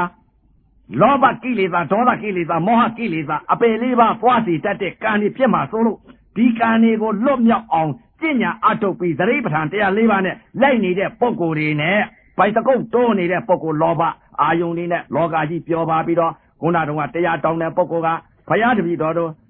သမီးတွေနဲ့ပျော်တယ်ပဲသားတွေနဲ့ပျော်တယ်စိန်ကြီးရွှေကြီးနဲ့ပျော်တယ်ကားကြီးတွေနဲ့ပျော်တယ်ဘိုင်းစကုတ်တွေနဲ့ပျော်တယ်ဇပွဲကြီးတွေနဲ့ပျော်တယ်ဒါတွေနဲ့ပျော်နေပါတယ်ဘုရားတဲ့အဲ့ဒီတော့ဒကာဒကမများဥက္ကလာမြောက်ပိုင်းကဒကာဒကမတွေကိုစိတ်သားကိုစိတ်ကြတော့မြတ်စွာဘုရားကိုတော်မြတ်ကြီးကတော့လက်သေးကွန်ဘောကမြေမှုန့်နဲ့ဥပမာတင်ပြီးတော့ပေးထားတဲ့လူသေးလို့လူမဖြစ်ဘာကြောင့်လဲတဲ့တကား6ပေါက်ကအာယုံ6ပါးကဖြစ်မျက်စိကလည်းတိရစ္ဆာန်စိတ်ပိဋ္ဌာစိတ်ငရဲစိတ်ညားနဲ့အသံနဲ့ထိမှန်လိုက်တဲ့အချိန်ကအသံပေါ်မှာလည်းတိရစ္ဆာန်စိတ်ကပိဋ္ဌာစိတ်ကငရဲစိတ်ကအနံ့ပေါ်မှာလည်းတိရစ္ဆာန်စိတ်ကပိဋ္ဌာစိတ်ကငရဲစိတ်က ရသာဤရုပ်ပေါ်မှာလဲတလိษံစိတ်ကဲပိဋ္ဌာစိတ်ကဲငရဲစိတ်ကဲအတွေ့ရုပ်ပေါ်မှာလဲတလိษံစိတ်ကဲပိဋ္ဌာစိတ်ကဲငရဲစိတ်ကဲဓမ္မရုပ်ပေါ်မှာလဲတလိษံစိတ်ကဲပိဋ္ဌာစိတ်ကဲငရဲစိတ်ကဲဒီစိတ်တွေပဲဖြစ်နေတာဘယ်ကလာလူသိလို့လူဖြစ်မှာလူသိလို့လူမဖြစ်ဘူးသာမဘာကြောင့်လဲတဲ့အကြောင်းတရားအကျိုးတရားနောက်ကျမှစိတ်တွေဖြစ်မှာအဲ့တော့ဒါစိတ်တွေကိုပြောနေတာနော်ဒီစိတ်တွေဖြစ်နေလို့ကတော့လူသိလို့လူဖြစ်မယ်များထင်လားလူ10သိန်းသိလူတယောက်မဖြစ်ဘူးဘာကြောင့်မဖြစ်လဲတဲ့ဒီစိတ်တွေများနေအဲ့တော့အကုသိုလ်စိတ်ကုသိုလ်စိတ်ကလေးကဘယ်လောက်ရှိလဲကုသိုလ်စိတ်ကလေးကဒါနကုသိုလ်ကံစေရနာချိန်ဝင်တစ်ဖက်တည်းထက်သီလကြောင်းပွားပြီးတော့သံဃာတော်အရှင်များနဲ့နိစ္စဂိတဝါဒိတဝိသုကဒါသနမာလာကန္တဝိလေပနဓာရဏမန္ဒနာဝိပုရဏဌာနဝရမဏိသိက္ခာပရံသမာဓိယာမိလို့အဲ့ဒါတွေကတော့အကျိုးပေးမှာပါလေတဲ့ကံပေါ်တဲ့အချိန်ခါကျတော့အသက်ရှိပေးမယ်ဒါနကုသိုလ်ကံကကံပေါ်တဲ့အချိန်ခါကျတော့ချမ်းသာပေးမယ်ကံမပေါ်လို့ခုနတုန်းကအကုသိုလ်ကံတွေဖြစ်နေတဲ့စိတ်တွေကအပယ်လေးပါပို့လိုက်တော့ဒါနကုသိုလ်ကံသီလကုသိုလ်ကံရင်ဘတ်ထူလိုက်နောက်ဆုံးပါဘာကြောင့်လဲတဲ့အကျိုးမပေးနိုင်တော့ဘူးအခုတရားဓမ္မများအတိတ်ကာလတုန်းကအတိတ်အနာကပြစ္ဆုတ်ပံကာလ3ပါးကိုဆင်ញင်သုံးသပ်ခိုင်းတာဒါဗျဘာကြောင့်လဲတဲ့ငါတို့အတိတ်ကဘယ်ကလာတော့ငါအပယ်လေးပါးကတက်ပြီးတော့လာပါလားအခုမနုဿတဒုံလဘရခဲ့သောတရားလူရဲလို့ဖြစ်တာအတိတ်ကာလဒါနကုသိုလ်ကံစေရနာသီလကုသိုလ်ကံစေရနာဘာဝနာကုသိုလ်ကံလောကီဘာဝနာကုသိုလ်ကံစေရနာဓမ္မတာဒါနယဓမ္မတာသီလယဓမ္မတာဘာဝနာယဒါကြောင့်မလို့ကံပေါ်လို့လူရဲလို့ဖြစ်ပါလားဒီဓမ္မတာဆိုတာကတော့တရားဓမ္မများသာသနာ့ဘာကလုပ်တဲ့လုပ်ငန်းစဉ်သာသနာ့ဘာကလုပ်ထားတဲ့အခုတည်းဒီဒါနတွေပြုကြတော့ဘာဝနာတော့မလုပ်ကြဘူးဓမ္မတာကတော့အတိတ်ကာလတည်းကပြုခဲ့လေပြီအတိတ်ကာလဒါနတွေပြုခဲ့ကြပြီအတိတ်ကာလသီလတွေစောင့်တည်ခဲ့ကြပြီအတိတ်ကာလစောင့်တည်ခဲ့ကြပြီအခုတည်းဒီအတိတ်ကာလတုန်းကဒါနတွေပြုကြတော့သီလတွေလည်းစောင့်တည်ကြတော့အနာဂတ်လည်းဒါနပဲပြုကြအောင်မယ်သီလပဲစောင့်တည်ကြတော့မယ်ဓမ္မတာအလုပ်တွေပဲတင်းတင်းမနေကြနဲ့အခုနောက်ပိတ်ဆုံးသာသနာမြတ်စွာဘုရားသာသနာဝင်မိတဲ့အချိန်ခါမြတ်စွာဘုရားသာသနာပြအခုသာသနာ9000ထားခဲ့တယ်2500ကုန်သွားပြီဝိမု ക്തി ခေအနတ္တသာသနာတပတ်ပြန်လှည့်လာပြီကျင့်ညာအထုတ်တဲ့ပုဂ္ဂိုလ်တော့အရိယာစခန်းဝင်ပြီးသောတာပန်ကြီးတွေသရဂန်ကြီးတွေအနာဂန်ကြီးတွေအထတမေအထတဖို့ရမကျင့်မကြံမအထုတ်တဲ့ပုဂ္ဂိုလ်ကြတော့ရေစုံမျောတော့မယ်ဘာကြောင့်လဲတဲ့ကျင့်မှမကျင့်ပဲကိုဓမ္မတာနဲ့နေတာကိုဓမ္မတာနဲ့တို့လှူထားတာပယ်သွားမလဲတဲ့သေဂာနိဆဲဆဲကြတော့အဲ့ဒါသေဂာနိဆဲဆဲစိတ်တွေကိုပြောပြမယ်နောက်ကြမှာသေဂာနိဆဲဆဲကြတော့စိတ်တွေဖြစ်ပုံနေဘူးအဲ့တော့အခုတော့ဥပဒေနဲ့အတိတ်က46နှစ်လုံးဒါနတွေအားကိုးခဲ့တယ်ကြောင်းကြီးအားကိုးခဲ့တယ်အဲ့တော့ဥပဒေအတိတ်ကလာတော့ကလည်းအားကိုးခဲ့ပါတယ်လို့ဒါကြောင့်မလို့ကိုပြုတ်တဲ့ကံကိုရမယ်လို့အတိတ်ကလာတော့ဟောတာတယ်တကားကြီးတို့အခုတက္ကမကြီးတွေဘယ်ကလာကြတော့ဩကလာမြောက်ကလည်းလာလိမ့်မယ်တောင်ကလည်းလာလိမ့်မယ်အရှိကလည်းလာလိမ့်မယ်အနောက်ကလည်းလာလိမ့်မယ်အခုတရားနာပြီးရင်ဘယ်ကိုပြန်ညမလဲ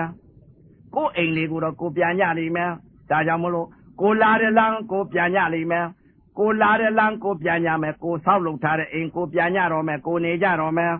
အဲ့ဒီတော့တရားဓမ္မများကိုစိတ်သားကိုစစ်ကြတော့ငါတို့24နာရီရှိတဲ့အ내က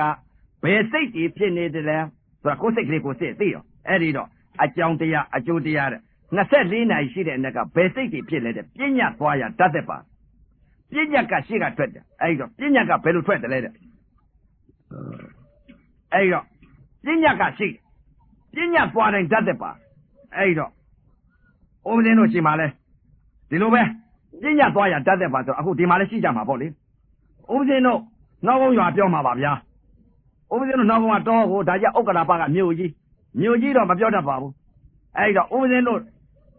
နောက်ကုန်းရွာကြီးမှာဘယ်လိုဖြစ်တယ်လဲတဲ့ပညာကရှိကထွက်တယ်နောက်ကပရမတ်သစ္စာလိုက်နာအကြောင်းရုပ်အကျိုးရုပ်အကြောင်းနာအကျိုးတဲ့ကာလ3ပါးဒီတိုင်းသွား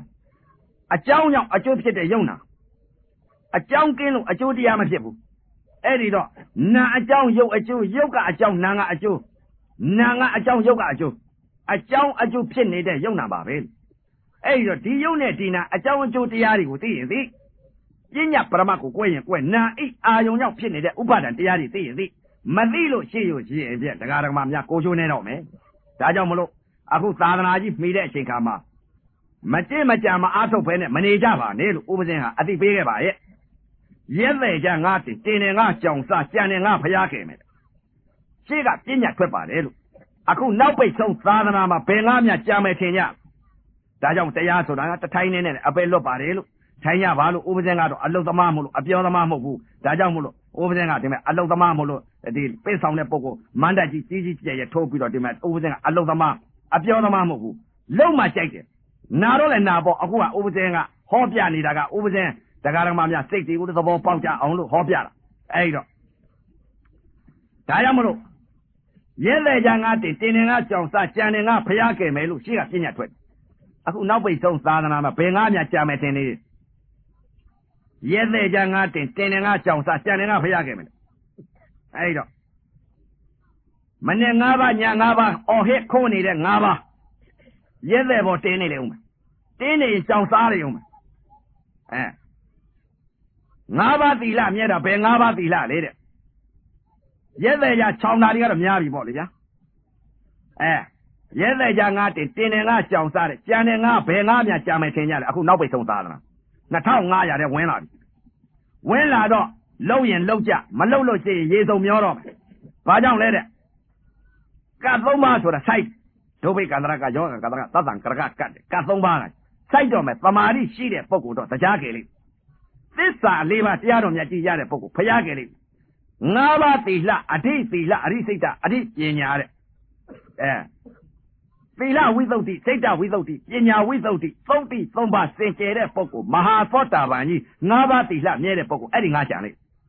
အနှမဟုတ်လို့ရှိရင်မကြံဘူးဘာကြောင့်လဲတဲ့အော်ဟဲ့ခိုးနေတဲ့၅ပါးလည်းကြအောင်ပါပဲကြောင်ကစားအောင်မယ်ဘာကြောင့်လဲတဲ့တော်တော်ကြာဒိဋ္ဌိမှမပြုတ်ပဲကိုဒိဋ္ဌိမပြုတ်တော့ရဲတဲ့ကြချောင်းကြကုန်ရောဗျာအဲ့ဒီတော့ဒီနောက်ပိတ်ဆုံးသာသနာဘယ်ငါမြကြာမယ်ထင်ကြလဲသမာဓိရှိတဲ့ပုဂ္ဂိုလ်ကြတော့မြင်လိုက်မယ်သမာဓိမှမရှိတဲ့ပုဂ္ဂိုလ်တော့မြင်မှာမဟုတ်ဘူးကြောက်လဲကြောက်မှာမဟုတ်ဘူးအဲ့ဒီတော့ကြောဓမြချမှာငါဓမြတိုက်တယ်လို့တော့နောက်တော်တော်ကြာကြတော့ပြက်ကြလိမ့်မယ်ဗျာဘာကြောင့်လဲလမ်းသွားရင်လည်းသေးကြမယ်ခြံအောင်နဲ့လည်းသေးကြလိမ့်မယ်မလှုပ်မရှက်ပဲနဲ့သေးတာတွေတွေ့ကြလိမ့်မယ်လမ်းသွားရင်လည်းသေးလိမ့်မယ်အိပ်ရလည်းသေးလိမ့်မယ်ခမင်းစားရင်လည်းသေးလိမ့်မယ်နောက်ဖေးသွားရင်လည်းသေးကြလိမ့်မယ်ဘာကြောင့်လဲတဲ့လှုပ်ရင်လှုပ်ကြအလင်းအမြောင်နေမကော6နာရီမထိုးခင်လှုပ်ရင်လှုပ်ကြ6နာရီထိုးပြီဆိုရင်ကုသိုလ်ကအချိန်ကုန်ပြီဆိုရင်ကိုလမ်းကိုပြန်ညရတော့မယ်အဲ့တော့ကိုလမ်းကိုမပြန်ညရအောင်ပါအခုဟာတွေကသမာဓိကဥဆောင်ရပြီတော့အသိပေးခဲ့တာပဲဥက္ကလာပမြို့ကြီးကိုအဲ့တော့အသိပေးရင်လှုပ်ရင်လှုပ်ကြပေါ့ဗျာမလှုပ်ဘဲနဲ့နေလို့ကတော့စိတ်သာချဘာကြောင့်လဲတဲ့ဥပဇင်ကတော့တရားဓမ္မများမြင်လို့သိလို့တရားဓမ္မများအသိပေးခဲ့တာပါဗျာအခုကဥပဇင်ကနောက်ပိတ်ဆုံးသာသနာကိုလိုက်ပြီးတော့ပြုတ်နေရလို့ဒါကြောင့်မလို့မြောက်ဥက္ကလာပကလည်းဒီမဲ့အရိယသူတော်ကောင်းတွေရှိရဲ့ဆိုပြီးတော့ဒါပြီးသာသနာကြီးလာပြုတ်တာပါဗျာအဲ့တော့ကျင့်ညာအထုတ်ကြပါလို့ဒါကြောင့်မလို့အသိပေးတာပါမကျင့်မကြံပဲနဲ့များတော့ဒါနလေးတွေနဲ့တင်းတိမ်မနေနဲ့သီလလေးတွေနဲ့တင်းတိမ်မနေနဲ့သေဃာနီးဆဲဆဲကြတော့တရားဓမ္မများမိစ္ဆာဒိဋ္ဌိအမြင်အသိကနေပြီးအပယ်လေးပါပို့လိုက်တော့ဒါနကလည်းအကျိုးမပေးနိုင်တော့ဘူးသီလကလည်းအကျိုးမပေးနိုင်တော့ဘူးသူတို့ကကံပေါ်တဲ့တရားတွေကိုအဲ့တော့အယူမအမအစွဲမမိစ္ဆာဒိဋ္ဌိကြီးကနေပြီးအပယ်လေးပါပို့ရရောဟောဒါနကုသိုလ်ကစေရနာသီလကုသိုလ်ကစေရနာကနောက်ဆုတ်ဝေးလိုက်ရအဲ့ဒါဘာလဲတဲ့မိစ္ဆာဒိဋ္ဌိကနေပြီးအပယ်ပို့ရပဲဒါနကပို့တာမဟုတ်ပါဘူးဗျသီလကလည်းပို့တာမဟုတ်ပါဘူးဗျကျောင်းကြီးတွေကဆောက်ပြီးတော့ကိုဆောက်တာကအပယ်ပို့တာမဟုတ်ဘူးသားလေးတွေရှင်ပြုတ်တာကအပယ်ပို့တာမဟုတ်ဘူးအပယ်လေးပါပို့တဲ့ကံကဘယ်ကံလဲတဲ့အယူမအမခုနက46နှစ်လုံးမြင်တဲ့အမြင်ကြားတဲ့အကြားတွေနာတဲ့အနာတွေစားတဲ့အစားတွေထိတဲ့အထိတွေသိတဲ့အသိတွေအဲ့ဒီဟာကအပယ်ပို့ရအောင်သေဃာကြီးဆဲဆဲကြတော့အဲ့ဒီမိစ္ဆာဒိဋ္ဌိကြအပယ်ပို့ရဒါနကလည်းမကယ်နိုင်ဘူးသီလကလည်းမကယ်နိုင်ဘူးသမထကလည်းမကယ်နိုင်ဘူးဘယ်ကယ်နိုင်မိစ္ဆာဒိဋ္ဌိကြအပယ်ပို့အဲ့ဒါကြောင့်မလို့တရားဓမ္မများတရားဆိုတာလည်းတစ်ထိုင်နဲ့ရတယ်လို့ဒါကြောင့်ပါရမီဆိုတာမပြောနိုင်ဘူးအဲ့ဒါကြောင့်မလို့ကျင့်ညာအားထုတ်ကြပါလို့ဥပဇင်ကအသိပေးပါတယ်လို့မကျင့်ဘဲနဲ့တော့မနေနဲ့ရေစုံမျောတော့မယ်ဒုက္ခကြီးနဲ့ကျိန်းစီတွေ့တော့မယ်အဲ့ဒါကြောင့်မလို့တရားဓမ္မများခုနဟောလိုက်တာကမမြင်အပ်တဲ့တရားမသိအပ်တဲ့တရားမကြားအပ်တဲ့တရားမသိအပ်တဲ့တရားမနာအပ်တဲ့တရားမသိအပ်တဲ့တရားမစားအပ်တဲ့တရားမသိအပ်တဲ့တရားမထိအပ်တဲ့တရားမသိအပ်တဲ့တရားမသိအပ်တဲ့တရားခုနကတော့ဟောလိုက်တဲ့ဥစ္စာကမိစ္ဆာဒိဋ္ဌိအမြင်အသိတွေအဝိဇ္ဇာအသိတွေအဲ့ဒီအသိဟောလိုက်အပယ်ကိုသုံးမြုံမဲ့အသိတွေအဲ့ဒီလို46နှစ်လုံးကဥပဇာအဲ့ဒီအသိတွေအပယ်သွားမဲ့သိသိ အဲ့ဒါမိစ္ဆာဒိဋ္ဌိအသိကိုဟောတာနော်သမာဓိဋ္ဌိဟောတော့မယ်ခုနတော့ကအပေကိုစုံစုံမြုံမဲ့အသိမပေါ်တဲ့အသိအဲ့ဒီလိုမြင်ရင်အဲ့ဒီလိုသိရင်လူ10သိန်းစီလူတယောက်မှမဖြစ်ဘူးဘာကြောင့်လဲတဲ့အပေလေးပါးကိုမြုံမှာယူလူသေးလို့လူမဖြစ်ဘူးအဲ့ဒီတော့လုံရင်လုံကြအဲ့ဒီတော့ခုနတော့ကအပေကိုကြားတဲ့ကံนี่ဟောပါပြီတဲ့အရှင်ဘုရားအပေကြားတဲ့ကံတော့ဟောပြီအပေလွတ်တဲ့ကံဟောပါအောင်လို့တရားဓမ္မရမေးကြအကြောင်းတရားရှိဟောစိတ်ကိုဟောမယ်ခုနတော့ကအပေကြားမဲ့စိတ်အခုအပေလွတ်တဲ့စိတ်အပေလွတ်တဲ့စိတ်ကဘယ်စိတ်လဲတဲ့သမာဓိဋ္ဌိခုနဟောတာကမိစ္ဆာဒိဋ္ဌိအသိအမြင်အခုဟောမှာကသမာဓိဋ္ဌိအမြင်အသိအမြင်ဘယ်လိုသမာဓိဋ္ဌိအမြင်လဲတဲ့သမထဝိပဿနာတရားကျင့်ကြံအထုတ်တဲ့ယောဂီပုဂ္ဂိုလ်မှသိကောင်းတဲ့တရားသမထဝိပဿနာတရားမကျင့်မကြံမအထုတ်တဲ့ပုဂ္ဂိုလ်သိပါမလားဘယ်တော့မှမသိဘူးအဲ့ဒီတော့တရားဓမ္မများအခုဟောမဲ့တရားကဘာလဲတဲ့သမာဓိဋ္ဌိအမြင်အသိကိုဟောတော့မယ်ဘုရားဟောထားတယ်မြင်အပ်တဲ့တရားသိအပ်တဲ့တရားကြားအပ်တဲ့တရားသိအပ်တဲ့တရားနာအပ်တဲ့တရားသိအပ်တဲ့တရားစာအပ်တဲ့တရားသိအပ်တဲ့တရားထိအပ်တဲ့တရားသိအပ်တဲ့တရားဘုရားကတရားနှစ်ပါးရှိတယ်တရားနှစ်ပါးသမာဓိဋ္ဌိတဲ့မိစ္ဆာဒိဋ္ဌိတဲ့ဟောတရားနှစ်ပါးသမုဒိသစ္စာပရမသစ္စာသမုဒိသစ္စာနယ်ကဓမ္မတာခုနကဟောတာဓမ္မတာနယ်ကလှုပ်တဲ့လုပ်ငန်းစဉ်ဟောတာပုရုဇဉ်များလှုပ်တဲ့လုပ်ငန်းစဉ်ဟောတာပုရုဇဉ်နယ်ကလှုပ်တဲ့လုပ်ငန်းစဉ်ကဓမ္မတာအဲ့ဒါပါလေတဲ့ဓမ္မတာနယ်ကသမုဒိသစ္စာသာသနာနယ်ကပရမသစ္စာပရမသစ္စာနယ်ကလှုပ်တဲ့လုပ်ငန်းစဉ်ကဘာလဲတဲ့သမာဓိဋ္ဌိအသိအမြင်အဲ့တော့ကံကတ္တသမုဒိသစ္စာရဲ့ပရမသစ္စာရဲ့သမုဒိသစ္စာပရမသစ္စာကံကတ္တချအောင်မယ်အဲ့တော့အခုဟောမှာကသမာဓိဋ္ဌိဆိုတော့ဝိပဿနာတရားကျင့်ညာအထုတ်တဲ့ယောဂီပုဂ္ဂိုလ်တော့အမှန်မြင်အမှန်သိတာဘယ်လိုမြင်ဘယ်လိုသိလာတဲ့ဘုရားဟောထားသတိပဋ္ဌာန်တရား၄ပါးရှိသတိပဋ္ဌာန်တရား၄ပါးရှိတော့ဘုရားကသတိပဋ္ဌာန်တရား၄ပါးကလွဲလို့နိဗ္ဗာန်ရောက်ကြောင်းတရားမရှိဘူးဘယ်လိုဟောထားလဲတဲ့ဘုရားကသတိပဋ္ဌာန်တရား၄ပါးကာယသတိပဋ္ဌာန်ကာယ ानु ပါဒနာဝေဒနာသတိပဋ္ဌာန်ဝေဒနာ ानु ပါဒနာစိတ်ဓာသတိပဋ္ဌာန်စိတ်ဓာ ानु ပါဒနာဓမ္မာသတိပဋ္ဌာန်ဓမ္မာ ानु ပါဒနာဘုရားဟောတာအလကားထားဖြစ်ခဲ့တဲ့ဟာဒီမဟုတ်ဘူးဘာကြောင့်လဲတဲ့သတိပဋ္ဌာန်တရား၄ပါးနဲ့လိုက်လို့ရှိရင်တရားဆိုတာကတထိုင်နဲ့လည်းသဘောပေါက်ပါလိမ့်မယ်ဒါကြောင့်မလို့တရားဓမ္မများဆရာလည်းအရေးကြီးပါတယ်လို့ဆရာကလည်းသမာဓိဋ္ဌိညာသမာဓိဋ္ဌိမျက်စိဖြစ်ပါမှဆရာကလည်းသောတာပန်အသိသိပါမှဆရာကလည်းသောတာပန်ဖြစ်ပါမှဆရာကလည်းသရဂံဖြစ်ပါမှဆရာကလည်းအနာဂံဖြစ်ပါမှဆရာကလည်းအာသဝကုန်ခန်းပါမှဆရာကလည်းဘာမှမဖြစ်ဘူးတဲ့စောင့်ကြည့်တဲ့ကြည့်ပြီးတော့တခါတည်းသင်ညာနဲ့ပြလို့ရတော့ခဲရင်ပါတယ်သင်ညာနဲ့ပြတော့သင်ညာပဲရှိမှာပေါ့အဲ့ဒီတော့သဘာဝဖြစ်ပေါ်တဲ့ယုံနာသဘာဝတွေကိုသဘောတရားတွေကိုသာမြင်ညလက္ခဏာကိုသိပါမှမသိလို့ရှိလို့ကတော့ရေစုံမျောလိမ့်မယ်ဗျသင်ညာလေးသိလို့နော်တင်းတိမ်မနေနဲ့သေဂာနိဆဲဆဲကြတော့ဒိဋ္ဌိကြီးလာလိမ့်မိစ္ဆာဒိဋ္ဌိအဲ့ဒီတော့ဘုရားထားပြခဲ့တဲ့အလကားထားပြခဲ့တဲ့တရားမျိုးမဟုတ်ဘူးဘယ်တရားလဲတဲ့ကာယသတိကာယဝေဒနာစိတ်ဓာဓမ္မတဲ့အဲ့တော့ဝိပဿနာယောဂီပုဂ္ဂိုလ်ကျင့်လိုက်တဲ့အချိန်ခါဘယ်လိုကျင့်လဲတဲ့ဘုရားကဟောထားတဲ့ခန္ဓာ၅ပါး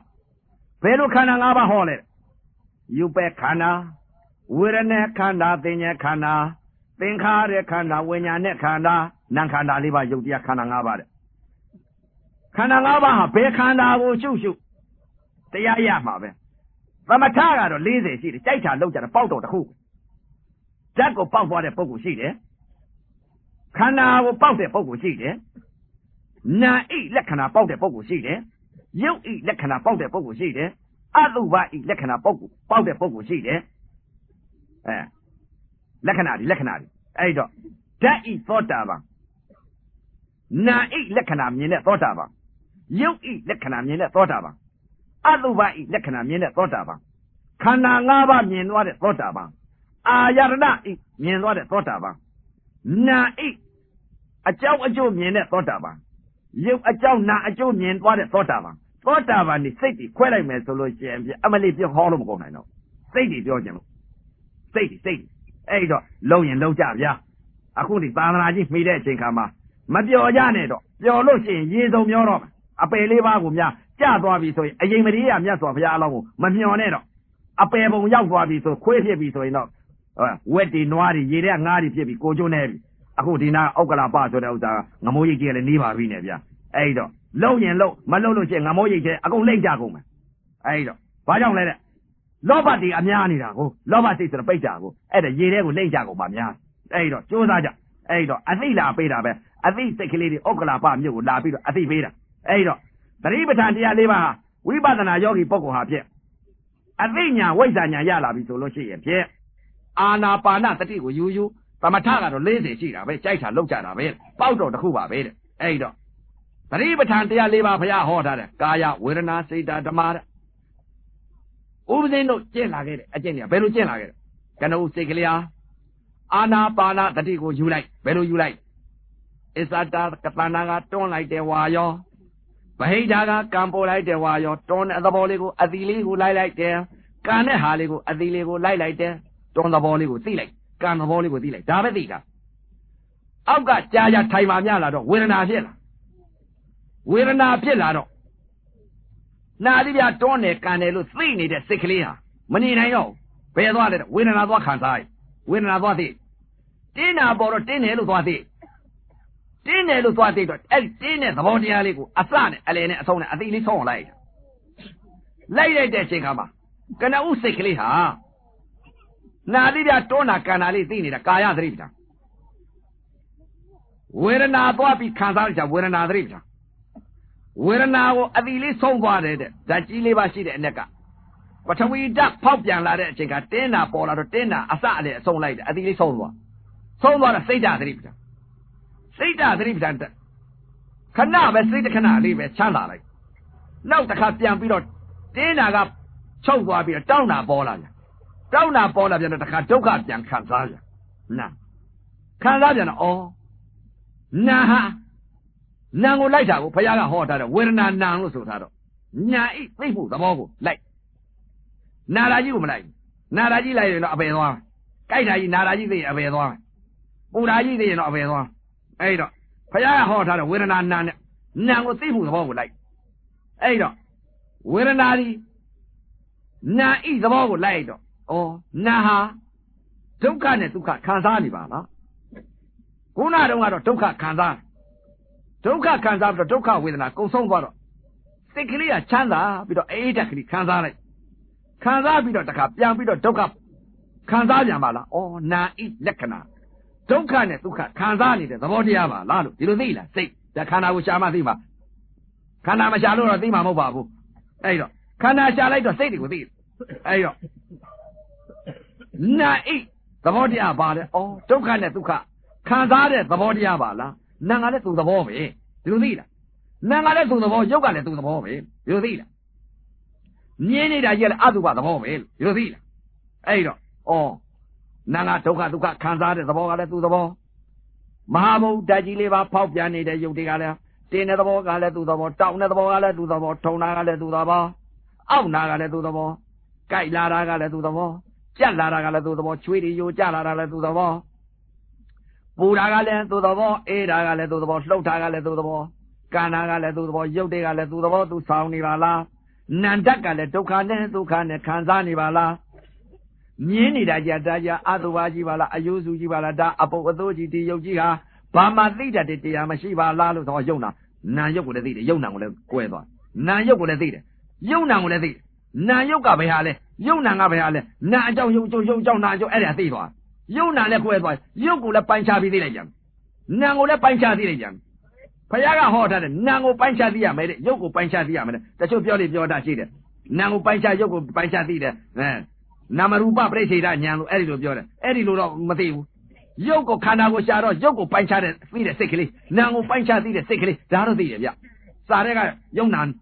နာမရူပပရိစ္ဆေဒဉာဏ်တော့မသိဘူးခန္ဓာကရှာထားတဲ့အသိကတော့စိတ်ကလေးတွေတော့အကုန်သိတယ်ဘာလဲတဲ့ဒီမှာရှုလိုက်တဲ့အချိန်ကရုပ်ကိုပိုင်းခြားတဲ့စိတ်နာမ်ကိုပိုင်းခြားတဲ့စိတ်ဒါတွေတော့အကုန်သိတယ်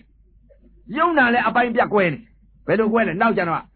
စိတ်ကလေးတွေကိုယုံနာကိုပိုင်းခြားတဲ့စိတ်နာမ်ကိုပိုင်းခြားတဲ့စိတ်ကိုနောက်ကျမှကွဲအဲ့တော့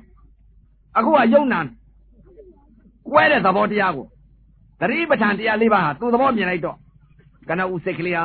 ကာယသတိပဋ္ဌာန် ဝေဒနာကိုသွားပြီးတော့သိလိုက်တာကဝေဒနာသတိပဋ္ဌာန်ဝေဒနာဒီအကုန်ဆုံးသွားတော့စိတ်ဓာတ်သတိပဋ္ဌာန်သူသဘောသူဆောင်နေပါလားလို့သိလိုက်တော့ဓမ္မသတိပဋ္ဌာန်သတိပဋ္ဌာန်တရားလေးပါဆုံးအောင်လိုက်တော့ဆုံးသွားတော့ယုံနာသဘာဝတွေသိနာဣလက္ခဏာခံစားမှုလည်းသိယုတ်ဣဖောက်ပြန်မှုလက္ခဏာတွေလည်းသိအတုပကြီးကလည်းသဘာဝသဘောတရားကြီးကိုလည်းသိအဲ့ဒီလိုသိလာတော့သတ်တတ်ရှိပဲသူသဘောသူဆောင်ပါလားလို့အစ္ဆတသန္တာကနေပြီးတော့ဖောက်ပြန်တဲ့သဘောကလည်းသတ္တဒုက္ခရဲ့ဒုက္ခရဲ့ခံစားနေတဲ့နာကလည်းသတ္တပါလားမြင်နေတဲ့အတုပကြီးကလည်းသတ္တပါလားအဲ့ဒီလိုကွဲလိုက်တာအစ္ဆတသန္တာကကွဲလိုက်တော့ဗဟိတကြာပြန်တော့ကွဲပြီအစ္ဆတသန္တာကမှမကွဲရင်ဗဟိတဘယ်တော့မှမကွဲဘူးအစ္ဆတသန္တာကနေပြီးတော့ဖောက်ပြန်တဲ့သဘောရဲ့ခံစားတဲ့ဒုက္ခခံစားတဲ့သဘောရဲ့မြင်တဲ့အတုပသဘောကြီးရဲ့အယုစုကြီးရဲ့ဒီလိုမြင်ပြီးမှသုဋ္ဌာနာနာဣလက္ခဏာယုတ်ဣလက္ခဏာအတုပဣလက္ခဏာအဲ့ဒီလက္ခဏာ၃ပါးကိုဖယားကြိုက်နှစ်သက်တဲ့လက္ခဏာမြင်ပြီဆိုရင်ဗဟိတလည်းလက္ခဏာ၃ပါးမြင်ပြီဘယ်လိုမြင်မလဲတဲ့မြင်လိုက်တာကအတုပအယုစုကြီးပါလားမြင်ပြီးတော့ယုတ်ချင်းမြင်ပြီးမှနာခံစားလိုက်ပါလားဒုက္ခနဲ့ဒုက္ခနဲ့ခံစားတဲ့သဘောတရားသိပြီမြင်တာကမျက်စိကမြင်တဲ့သဘောကလည်းသတ္တအတုပကြီးကသတ္တဒုက္ခဒုက္ခခံစားတဲ့သဘောကလည်းသတ္တအသံကလည်းသတ္တနာကလည်းသတ္တခံစားတဲ့သဘောကလည်းသတ္တဒီကွဲနေအနတ်ကလည်းသတ္တနှာခေါင်းကလည်းသတ္တခံစားတဲ့သဘောနာကလည်းသတ္တလျှာကလည်းသတ္တယာသာယုတ်ကလည်းသတ္တခံစားတဲ့သဘောကလည်းသတ္တအတွေ့ကလည်းသတ္တကိုယ်ကလည်းသတ္တခံစားတဲ့သဘောကလည်းသတ္တ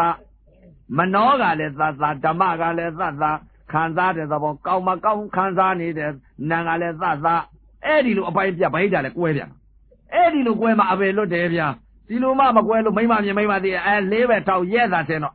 ဒကမမြင်ဒကမသိတယ်ချောတာမြင်ချောတာသိဒကာမြင်ဒကာသိလေးပဲသာရက်ဆင်းကြတော့အဲ့ဒီလိုသာမြင်ရင်ယုံနံကွဲလို့လားတဲ့မကွဲဘူးအဲ့ဒီလိုမြင်လို့အဲ့ဒီလိုသာသိပြီဆိုရင်ကိုချိုးနေပြီလားမှတ်တော့သိသာကြတော့အဲ့တော့ဒကာတော်မများအခုဟာခန္ဓာကရှာလိုက်တဲ့အချိန်ခါယုံနံကွဲဖို့ယုံနံကွဲပြီးတော့ဘာပြင်းလာတယ်တဲ့ခန္ဓာအိတ်သဘောတရားကိုမြင်လာဘယ်လိုမြင်လာလဲနာအိတ်သဘောတရားဘယ်လိုလဲဝေဒနာဒီနာပါလားသူသိလာတဲ့အချိန်ခါကျတော့ဝေဒနာဒီနာမယ်ဓာတ်ကြီးလေးပါကလည်းတင်းတဲ့သဘောတောင်းတဲ့သဘောထုံတဲ့သဘောအောင့်တဲ့သဘောတွေစိတ်တွေဖြစ်ပြနေတဲ့စိတ်တသင်္ခါရတွေပါလားဘယ်လိုစိတ်တွေဖြစ်နေငါအတိတ်ကတော့မသိခဲ့တုန်းကဖြစ်နေရှိတာကတော့ဝေဒနာဒီနာမယ်ရုပ်ဝေဒနာဖောက်ပြန်တဲ့ရုပ်ဝေဒနာပါလားဝေဒနာဒီနာပါလားနာဣသဘောဘာလို့တတ်တယ်လဲနာဣသဘောခံစားပြီးပြက်တဲ့သဘောအဲ့ဒီလိုသိလိုက်တော့အတိတ်ကာလတုန်းကငါသိလာတဲ့အသိတွေကဝေဒနာဘောကနေပြီးတော့စိတ်ဓာတ်သင်္ခါရတွေဖြစ်ပြနေတဲ့စိတ်တွေဖြစ်ပြနေတာတင်တာပေါ်တင်တယ်လို့သိတဲ့စိတ်တောက်တာပေါ်တော့တောက်တယ်လို့သိတဲ့စိတ်ထုံတာပေါ်တော့ထုံတယ်လို့သိတဲ့စိတ်အောင့်တာပေါ်တော့အောင့်တယ်လို့သိတဲ့စိတ်ကြိုက်တာပေါ်တော့ကြိုက်တယ်လို့သိတဲ့စိတ်ကြက်တာပေါ်တော့ကြက်တယ်လို့သိတဲ့စိတ်ချွေးတွေယိုကြလာတာပေါ်တော့ချွေးတွေယိုကြလာတာသိတဲ့စိတ်ပူတာပေါ်တော့ပူတယ်လို့သိတဲ့စိတ်အေးတာပေါ်တော့အေးတယ်လို့သိတဲ့စိတ်လှုပ်တာပေါ်တော့လှုပ်တယ်လို့သိတဲ့စိတ်မူးတာပေါ်တော့မူးတယ်လို့သိတဲ့စိတ်စိတ်ဓာတ်သင်္ခါရဖြစ်ပြနေတဲ့မရှိတဲ့စိတ်တွေပါလားလို့ပြောသိရှိတဲ့စိတ်ကငါအတိတ်ကတော့မသိခဲ့မရှိတဲ့စိတ်တွေကိုဖြစ်ပြနေတဲ့စိတ်ဓာတ်သင်္ခါရတွေဖြစ်ပြနေတဲ့စိတ်တွေပါဖောက်ပြန်နေတဲ့စိတ်တွေပါလားမရှိတဲ့စိတ်တွေပါလားရှိတဲ့သဘာဝစိတ်ကဘာစိတ်လဲဖောက်ပြန်တဲ့ရုပ်ဝေဒနာဒီနာဤလက်နာဤသဘောနာဤသဘောကဘာလဲသူသဘောဘာလောက်တာတလဲနာဤလက္ခဏာကဘာလောက်တာတလဲဒုက္ခရဲ့ဒုက္ခရဲ့ခံစားတဲ့သဘောတရားသာရှိပါလားဆိုတော့ရုပ်ဝေဒနာဘောကဓာတ်ကြီးလေးပါဘောကနေပြီးတော့ရှုလိုက်တဲ့အချိန်ခါမှာတင်းတယ်လည်းမရှုတော့ဘူးတောင်းတယ်လည်းမရှုတော့ဘူးဖောက်ပြန်တဲ့ရုပ်ဝေဒနာပါလားဆိုတော့ဖောက်ပြန်တဲ့သဘောကိုသိလိုက်တာကရုပ်ကိုပိုင်းခြားသိလိုက်တဲ့စိတ်ကလေးဖောက်ပြန်တဲ့ရုပ်ကိုသိလိုက်တာဖောက်ပြန်တဲ့သဘောလေးကိုသိလိုက်တာရုပ်ကိုပိုင်းခြားတဲ့သိတဲ့စိတ်နောက်စိတ်ကလေးကဝေဒနာကိုသိလိုက်တာနာမ်ကိုပိုင်းခြားသိလိုက်တဲ့စိတ်အဲ့ဒီနာမ်ရုပ်ကိုဖောက်ပြန်တဲ့သဘောရဲ့ဖောက်ပြန်တဲ့ရုပ်ဝေဒနာကိုနာမ်ရုပ်ကိုတွဲပြီးသိလိုက်တဲ့စိတ် နာယုတ်တွဲသိလိုက်တဲ့စိတ်ကနေပြီးအဲ့ဒီနာယုတ်ကိုချီကန်တော့မယ်လက်လွှတ်တော့မယ်ဝေဒနာသည်ဖောက်ပြန်တဲ့ယုတ်ဝေဒနာသည်နာရဲဆိုတော့အဲ့ဒီယုတ်နာပါချီကနေလိုက်ဝေဒနာနာစိတ်ကိုဖြစ်သွားစိတ်ကလေးနာစိတ်ဖြစ်သွားနာစိတ်ကနေပြီးတော့အဲ့ဒီနာစိတ်ကိုနာကိုခန္ဓာ၅ပါးဖြစ်နာခန္ဓာ၅ပါးကနေလွတ်လို့ကျွတ်လိုက်တော့အဲ့ဒီနာကနေပြီးတော့နာအိတ်သဘောဘာလို့တတ်တယ်လဲသူသဘောကခံစားပြီးပြက်တဲ့သဘောတရားသာမြင်ညလက္ခဏာပဲလို့သိဆုံးသွားနာဖြစ်ဖြစ်ဆုံးနာဖြစ်ဖြစ်ဆုံးသွားတော့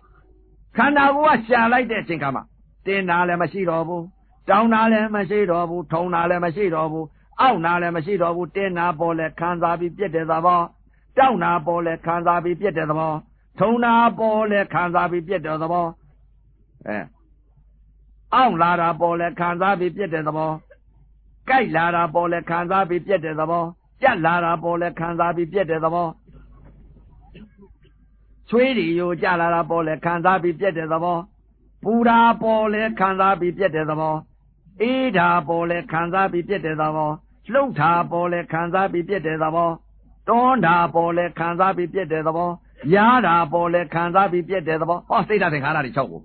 မရှိတဲ့စိတ်တွေချုပ်ပြီးရှိတဲ့စိတ်ကလေးပြစ္ဆုတ်ပံပေါ်လာတဲ့ယုံနာကိုခံစားပြီးပြက်တဲ့သဘောတရားလေးတာမြင်ညလက္ခဏာဒါပဲရှိတော့စိတ်ဓာတ်သင်္ခါဝေဒနာတဏှာမရှိတော့ဘူးဝေဒနာမှာစိတ်ဓာတ်သင်္ခါရမရှိတော့ဘူးဝေဒနာလွတ်သွားပြီဘုရားကအဝိဇ္ဇာတဏှာဥပါဒံဘဝဇာတိဘုရားဟောအဲ့တော့ဝေဒနာဘောကနေပြီးတော့တင်းနဲ့တောက်နဲ့ထုံနဲ့ကျင်းနဲ့ပူနဲ့အေးနဲ့လှုပ်တယ်ရွာတယ်အပယ်လေးပါသွားမဲ့ကံနေမရှိတော့ဘူးຢာကဒေါသမောဟဆိုတဲ့စိတ်တွေမဖြစ်တော့ဘူးအဲ့ဒီဝေဒနာဘောကနေပြီးအပယ်ကိုလိမ့်ကြမယ်ငမိုးရိတ်ထဲကိုလိမ့်ကြအောင်မယ်ဘာကြောင့်လဲတဲ့ဝေဒနာမှာလောဘစိတ်ဝေဒနာမှာမခံစားခြင်းနဲ့ဒေါသစိတ်အဲ့ဒီစိတ်ကြီးဖြစ်ပြီးဆိုရင်ကိုယ်ကျိုးနေကြပြီလားမပမာရိရှိအောင်လုပ်ရင်လုပ်ကြမလုပ်လို့ရှိရင်ပြဝေဒနာပေါ်မှာစိတ်ဓာတ်သင်္ခါရတွေဖြစ်ပြနေတဲ့စိတ်တွေဟာဖြင့်အမလီလှေတွေသင်္ဘောတွေနဲ့တင်းလို့မကုန်နိုင်ဘူးအဲ့ဒီတော့ဝေဒနာပေါ်ကနေပြီးစိတ်တွေဖြစ်ပြနေတဲ့စိတ်တွေချုပ်ကုန်ဘယ်စိတ်တွေချုပ်ကုန်လဲတဲ့စိတ်ဓာတ်သင်္ခါရပရိစ္ဆသမုပ္ပါလဲနေတဲ့စိတ်တွေချုပ်ကုန်ပရိစ္ဆသမုပ္ပါလွတ်သွားပြီဘယ်လိုလွတ်သွားလဲတဲ့ဝေဒနာတဏှာဥပါဒံဘဝဇာတိဝေဒနာဘောကနေပြီးတော့ဘာဖြစ်နေလဲတဲ့ဝေဒနာတဏှာမကူတော့ဝေဒနာတဏှာကိုရင်ဥပါဒံဖြစ်မယ်ဥပါဒံဖြစ်ရင်ဘဝရရင်ဇာတိဖြစ်မယ်အဲ့တော့ဝေဒနာဘောကနေပြီးတော့နာအိလက္ခဏာခံစားပြီးပြက်တဲ့သဘောတရားလေးပြစ္ဆုတ်ပံခံစားပြီးပြက်တဲ့သဘောတရားလေးဒါပဲသိတော့အစ္ဆတသဏ္ဍာန်ကမဟာဗုဒ္ဓကြီးလေးပါးပေါ်ကနေပြီးတော့ခံစားပြီးပြက်တယ်ဆိုတော့စိတ်ဓာတ်သင်္ခါရချုပ်သွားအစ္ဆတသဏ္ဍာန်ကစိတ်ဓာတ်သင်္ခါရချုပ်သွားတော့တဲ့ဗိဓာကြပြန်တော့လေတဲ့စိတ်ဓာတ်သင်္ခါရချုပ်ပြန်ဘယ်လိုကြောင့်ချုပ်တယ်လဲတဲ့နာဣလက္ခဏာရသွားပြီနာဣလက္ခဏာကိုခံစားပြီးပြက်တဲ့သဘောတရားလေးကိုဧကောဓမောတစ်ခုတည်းနဲ့တည်သွားတော့မျက်စိတကားနားတကားနှာခေါင်းတကားပါးစပ်တကား6ပေါက်အာယုံ6ပါးအာယုံ5အာယုံ6နဲ့တက်ခဲ့လိုက်တဲ့အချိန်ကနာဣလက္ခဏာဒါပဲရှိတော့ဘယ်လိုလဲတဲ့စိတ်ဓာတ်သင်္ခါရတွေမရှိဘူးဘယ်လိုဖြစ်တယ်လဲအသင်တစ်ခုပေါ်မှာလဲနာဣလက္ခဏာခံစားပြီးပြက်တဲ့သဘောအသံနဲ့နာနဲ့ထိမှန်လိုက်တဲ့အချိန်ကလည်းခံစားပြီးပြက်တဲ့သဘောတခုတည်းစိတ်တခုတည်းဖြစ်အနတ်ရုပ်ပေါ်လာပြန်တော့နှာခေါင်းနဲ့အနတ်နဲ့ထိမှန်လိုက်တဲ့အချိန်ကလည်းအနတ်ရုပ်ပေါ်မှာခံစားပြီးပြက်တဲ့သဘောလျှာနဲ့ရတာနဲ့စားလိုက်တဲ့အချိန်ကရတာဤရုပ်ပေါ်မှာခံစားပြီးပြက်တဲ့သဘောအတွေ့ရုပ်ပေါ်မှာလည်းခံစားပြီးပြက်တဲ့သဘောဓမ္မဤရုပ်ပေါ်မှာလည်းခံစားပြီးပြက်တဲ့သဘောတကား6ပေါက်အာယုံ6ပါးခံစားပြီးပြက်တဲ့သဘောပဲဘယ်ဒါပဲရှိတော့လို့ဧကောဓမောလို့ဘုရားဟောထားတာကိုဧကောဓမောလက္ခဏာတစ်ပါးတည်သွားနာဣလက္ခဏာတစ်ပါးကိုခံစားပြီးပြက်တဲ့သဘောတရားတစ်ခုတည်းရှိတော့မျက်စိဘောက်ကနေပြီးတော့မျက်စိကလည်းစိတ်ဓာတ်သင်္ခါရမရှိတဲ့စိတ်တွေမရှိတော့မရှိတဲ့စိတ်တွေချုပ်ကုန်ရှိတဲ့ပြစ္ဆုတ်ပံပေါ်လာတဲ့ယုံနာကခံစားပြီးပြက်တဲ့သဘောတရားလေးဒီစိတ်တည်းရှိတော့မျက်စိဘောက်ကလည်းစိတ်ဓာတ်သင်္ခါရချုပ်ဘယ်စိတ်တွေလဲတဲ့စိတ်ဓာတ်သင်္ခါရအပယ်လေးပါသွားတဲ့ကံတွေကိုမျက်စိဘောက်ကမိန်းမမြင်လို့မိန်းမသိတဲ့စိတ်ယောက်ျားမြင်လို့ယောက်ျားသိတဲ့စိတ်ချောတာလေးမြင်တော့ချောတယ်လို့သိတဲ့စိတ်လှတာမြင်တော့လှတယ်လို့သိတဲ့စိတ်ရှည်တာမြင်တော့ရှည်တာသိတဲ့စိတ်တိုးတာမြင်တော့တိုးတယ်သိတဲ့စိတ်ဝတာမြင်တော့ဝတာသိတဲ့စိတ်မဲတာမြင်တော့မဲတယ်သိတဲ့စိတ်ခွေးကိုမြင်တော့ခွေးကိုသိတဲ့စိတ်ဝက်ကိုမြင်တော့ဝက်ကိုသိတဲ့စိတ်ကြက်ကိုမြင်တော့ကြက်ကိုသိတဲ့စိတ်ရေကိုမြင်တော့ရေကိုသိတဲ့စိတ်နွားကိုမြင်တော့နွားကိုသိတဲ့စိတ်စိတ်ကိုမြင်တော့စိတ်ကိုသိတဲ့စိတ် ကြောက်စင်းတို့ဖရာကြီးမြင်တော့ကြောက်စင်းတို့ဖရာကြီးသိတဲ့စိတ်ဘုံကြီးမြင်တော့ဘုံကြီးသိတဲ့စိတ်အဲ့ဒီစိတ်တွေမရှိတော့အဲ့ဒါစိတ်နဲ့တခါတည်းအဲ့ဒါအပေသွားမဲ့ကန်နေအဲ့ဒီအပေသွားမဲ့စိတ်တွေအဲ့ဒီလိုစိတ်တွေချုပ်ကုန်ဘယ်လိုရှိလဲပြစ္ဆုတ်ပံအကြောင်းအားလျော်စွာတက်ခိုက်တိုင်းခံစားပြီးပြက်တဲ့သဘောတရားသာမြင်ညလက္ခဏာဒါပဲရှိတော့ပြစ္ဆုတ်ပံတက်ခိုက်တိုင်းနာဣလက္ခဏာဘုရားဟောထားတယ်နာဣလက္ခဏာယုတ်ဣလက္ခဏာအတုဝဣလက္ခဏာတဲ့ဥပဇင်းတို့လည်းအတိတ်ကမသိခဲ့ပါဘူးအမေအဖေတွေသင်ပေးထားတဲ့လက္ခဏာအနိစ္စဒုက္ခပရိတလုံးချလိုက်အနိစ္စပရိတလုံးချလိုက်ဒုက္ခပရိတလုံးချလိုက်အနတ္တအဲ့ဒီအိုးခွဲအနိစ္စပကံခွဲအနိစ္စခလုတ်တိုက်လို့နာလို့ဒုက္ခလူသေးလို့အနတ္တဒီဟာတွေပဲသိခဲ့ဖယားကြိုက်နေတဲ့လက္ခဏာသဘာဝလက္ခဏာသုံးပါးကိုမသိခဲ့နာဣလက္ခဏာသဘာဝကိုလည်းမသိဘူးယုတ်ဣလက္ခဏာသဘာဝကိုလည်းမသိခဲ့အတုဝဣလက္ခဏာသဘာဝကိုလည်းမသိခဲ့ဖယားကြိုက်နေတဲ့လက္ခဏာကိုမသိခဲ့အိုးခွဲလက္ခဏာပကံခွဲလက္ခဏာအဲ့ဒါပဲသိခဲ့ဦးစင်းသိခဲ့တာပြောတာတော့သူများသိတာတော့မသိပါဘူးဒါကြောင့်မလို့အခုပြစ္ဆုတ်ပံပေါ်လာတဲ့အချိန်ခါကျတော့ခန္ဓာကိုရှားပြီးတော့သတိပဋ္ဌာန်တရား၄ပါးနဲ့လိုက်တဲ့အချိန်ခါကျတော့နာဣလက္ခဏာသဘာဝခံစားပြီးပြည့်တဲ့သဘောတရားလေးပြစ္ဆုတ်ပံတဲ့တဲ့လေးကိုဧကောဓမောတစ်ခုတည်းတည်ပြီးသွားမျက်စိဘောက်ကလည်းဟောဘယ်လိုဖြစ်လာတဲ့သမာဝါယမသမာတတိသမာသမာဓိနာဘောက်ကလည်းသမာဝါယမသမာတတိသမာသမာဓိနှာခေါင်းဘောက်ကလည်းသမာဝါယမသမာတတိသမာသမာဓိလျှာဘောက်ကလည်းသမာဝါယမသမာတတိသမာသမာဓိကိုယ်ဘောက်ကလည်းသမာဝါယမသမာတတိသမာသမာဓိမနောဘောက်ကလည်းသမာဝါယမသမာတတိသမာသမာဓိသမာဓိသုံးပါးရသမာဝါယမသမာတတိသမာသမာဓိဆိုတာဘယ်လိုကြောင့်သမာဝါယမသမာတတိသမာသမာဓိလဲလို့စိတ်တွေကိုတခါပြန်ပြီးတော့သမာဝါယမစိတ်သမာတတိစိတ်သမာသမာဓိစိတ်စိတ်တွေကပြန်ခွဲအောင်မယ်ဟိုစားတယ်လို့ပြောလို့သမာဝါယမသမာတတိသမာသမာဓိလူတိုင်းသိတယ်ဒါကစိတ်တွေတခါပြန်ခွဲအောင်မယ်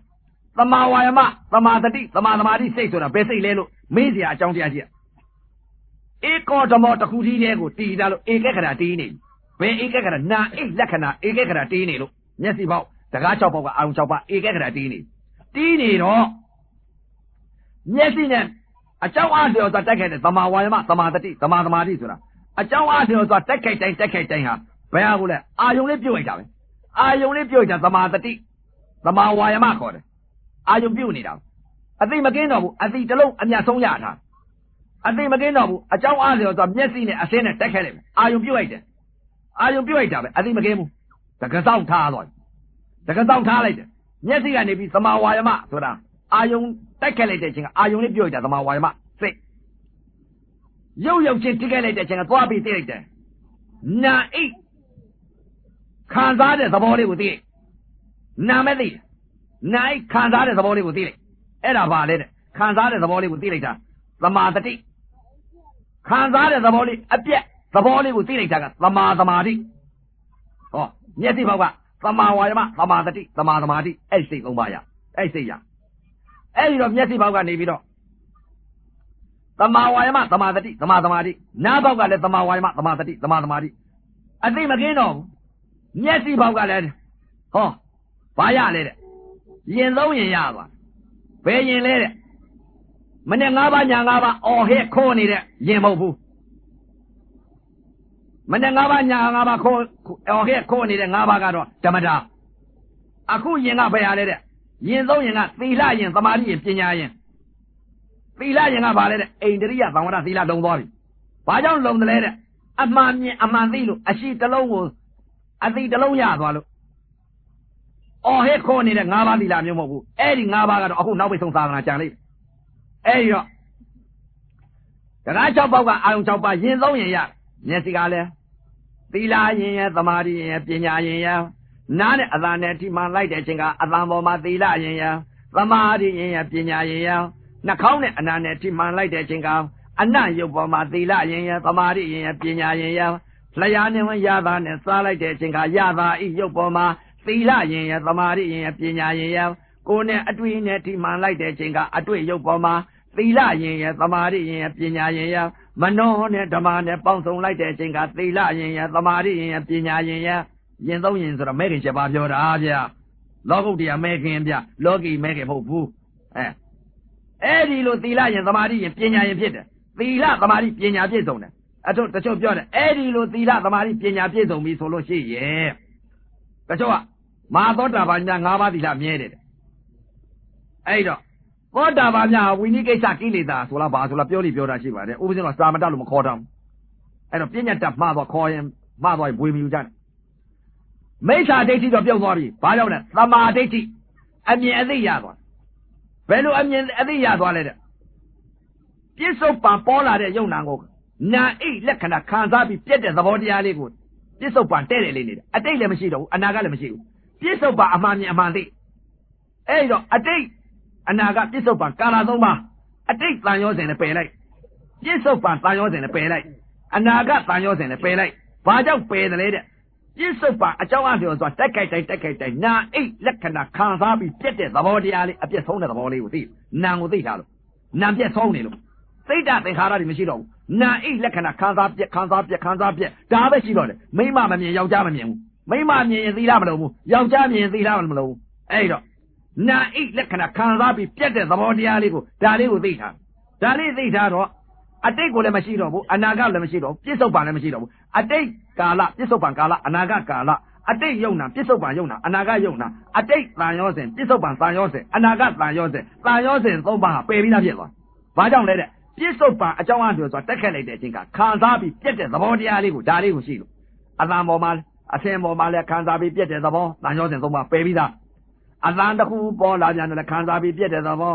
အနံ့ပေါ်မှာလည်းခံစားပြီးပြက်တဲ့သဘောတန်ရောစဉ်သုံးပါးပယ်ပြီးသားအထုတလေလှုပ်ပြီးပယ်နေရတဲ့တရားမျိုးမဟုတ်ဘူးသောတာပန်ကြီးများ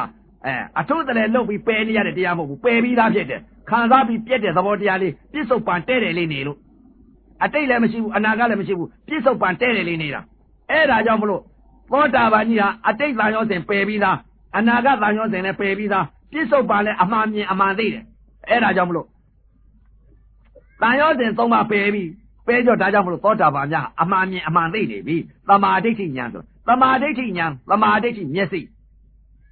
ခုနအတိတ်ကဟောလိုက်တာမိစ္ဆာဒိဋ္ဌိအမြင်မိစ္ဆာဒိဋ္ဌိအသိအခုဟောတာကသမာဓိဋ္ဌိအမြင်သမာဓိဋ္ဌိအသိအဲ့ဒီလိုသမာဓိဋ္ဌိအမြင်သမာဓိဋ္ဌိအသိကဘာလဲတဲ့ဖယားကဟောထားတယ်ဘယ်လိုဟောထားလဲမြင်အပ်တဲ့တရားသိအပ်တဲ့တရားကြားအပ်တဲ့တရားသိအပ်တဲ့တရား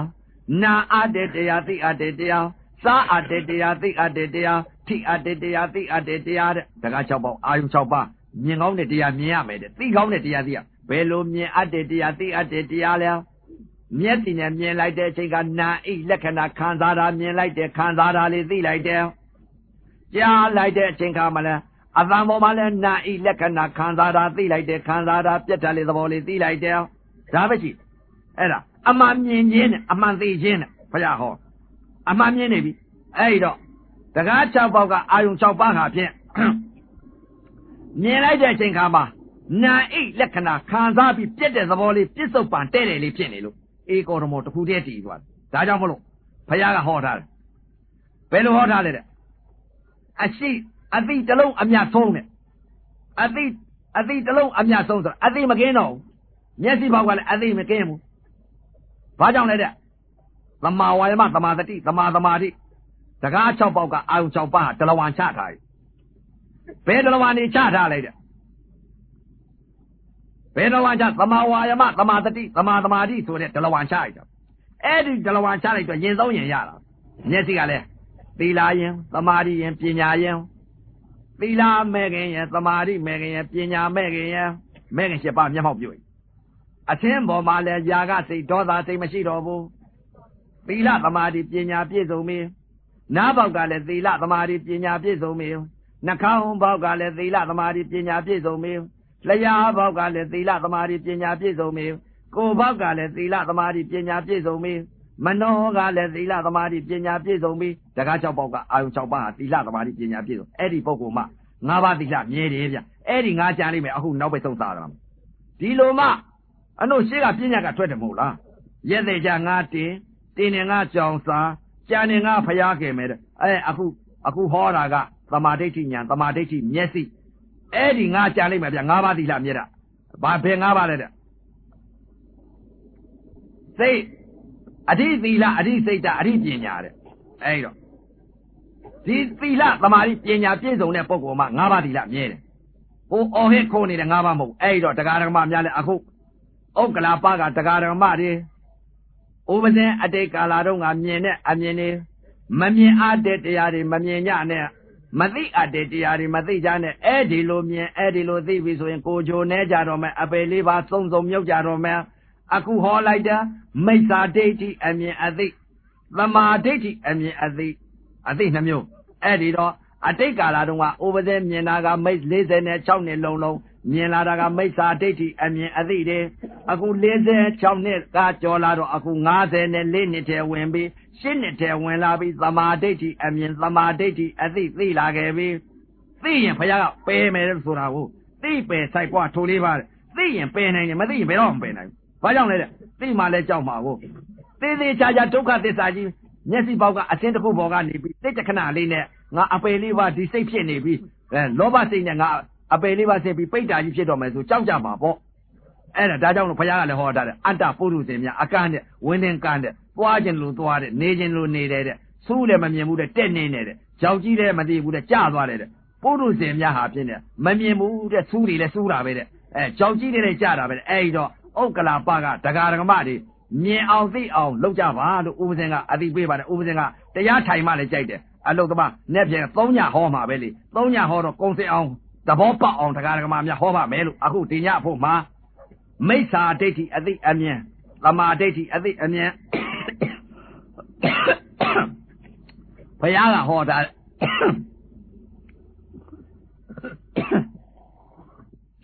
ကာယသတိပဋ္ဌာန်ကာယ ानु ပါဒနာဝေဒနာသတိပဋ္ဌာန်ဝေဒနာ ानु ပါဒနာစိတ်ဓာသတိပဋ္ဌာန်စိတ်ဓာ ानु ပါဒနာဓမ္မသတိပဋ္ဌာန်ဓမ္မ ानु ပါဒနာတဲ့ဘုရားဟောတာသောတာပန်များဟာကာယသတိပဋ္ဌာန်ကာယ ानु ပါဒနာဘယ်လိုကာယသတိပဋ္ဌာန်ကာယ ानु ပါဒနာလဲမြင်တာလေးကိုသိလိုက်တာကနာဤလက္ခဏာခံစားတဲ့သဘောလေးသိလိုက်တာကာယသတိပဋ္ဌာန်ခံစားတဲ့သဘောအပြက်ကလေးသိလိုက်တာကာယ ानु ပါဒနာနားနဲ့အသံနဲ့ကြားလိုက်တဲ့အချိန်ခါခံစားတဲ့သဘောလေးကိုသိလိုက်တာကာယသတိပဋ္ဌာန်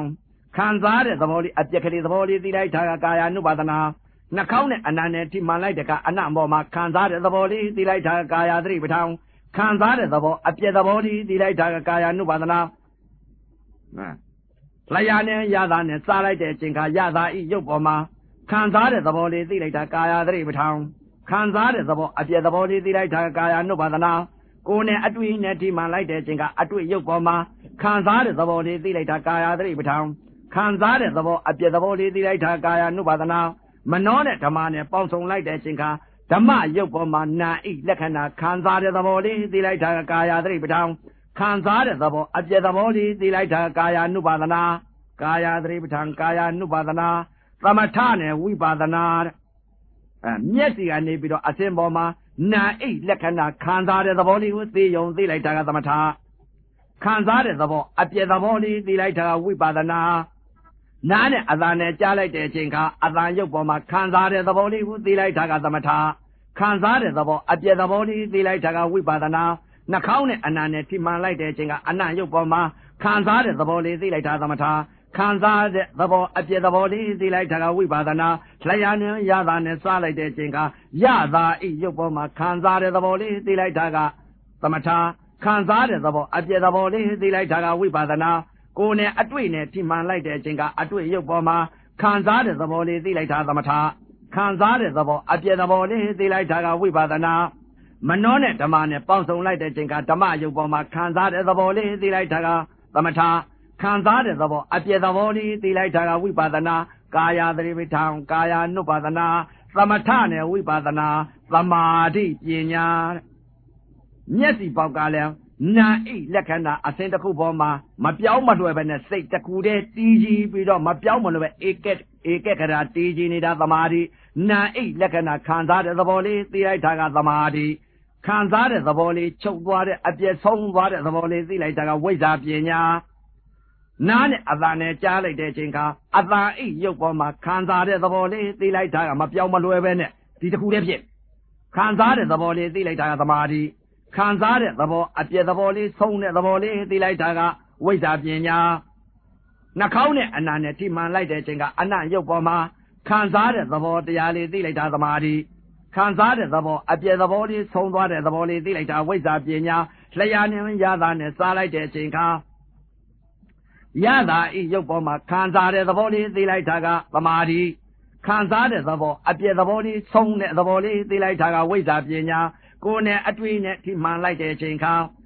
အတွေ့ရုပ်ပေါ်မှာခံစားတဲ့သဘောလေးသိလိုက်တာကသမာဓိခံစားတဲ့အပြည့်သဘောလေးဆုံးတဲ့သဘောလေးသိလိုက်တာကဝိဇ္ဇာပညာမနှောနဲ့ဓမ္မနဲ့ပေါင်းစုံလိုက်တဲ့အချိန်ခါ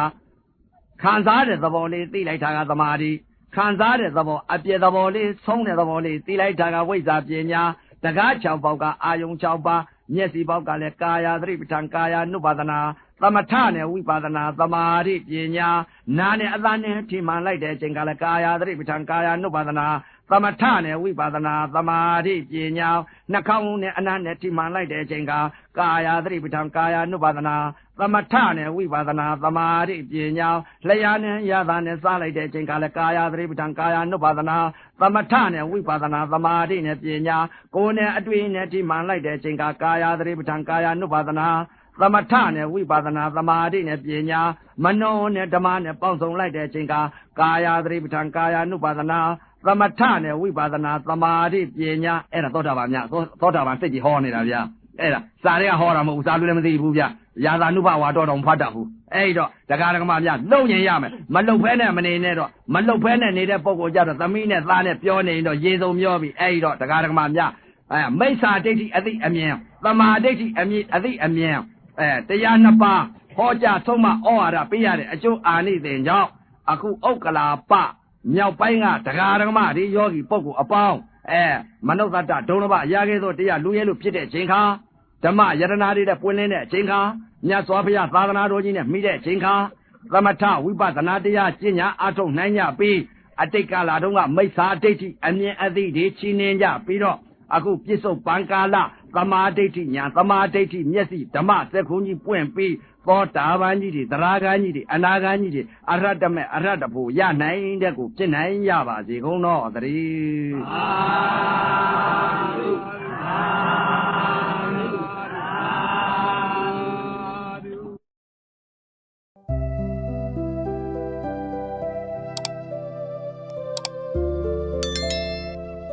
သု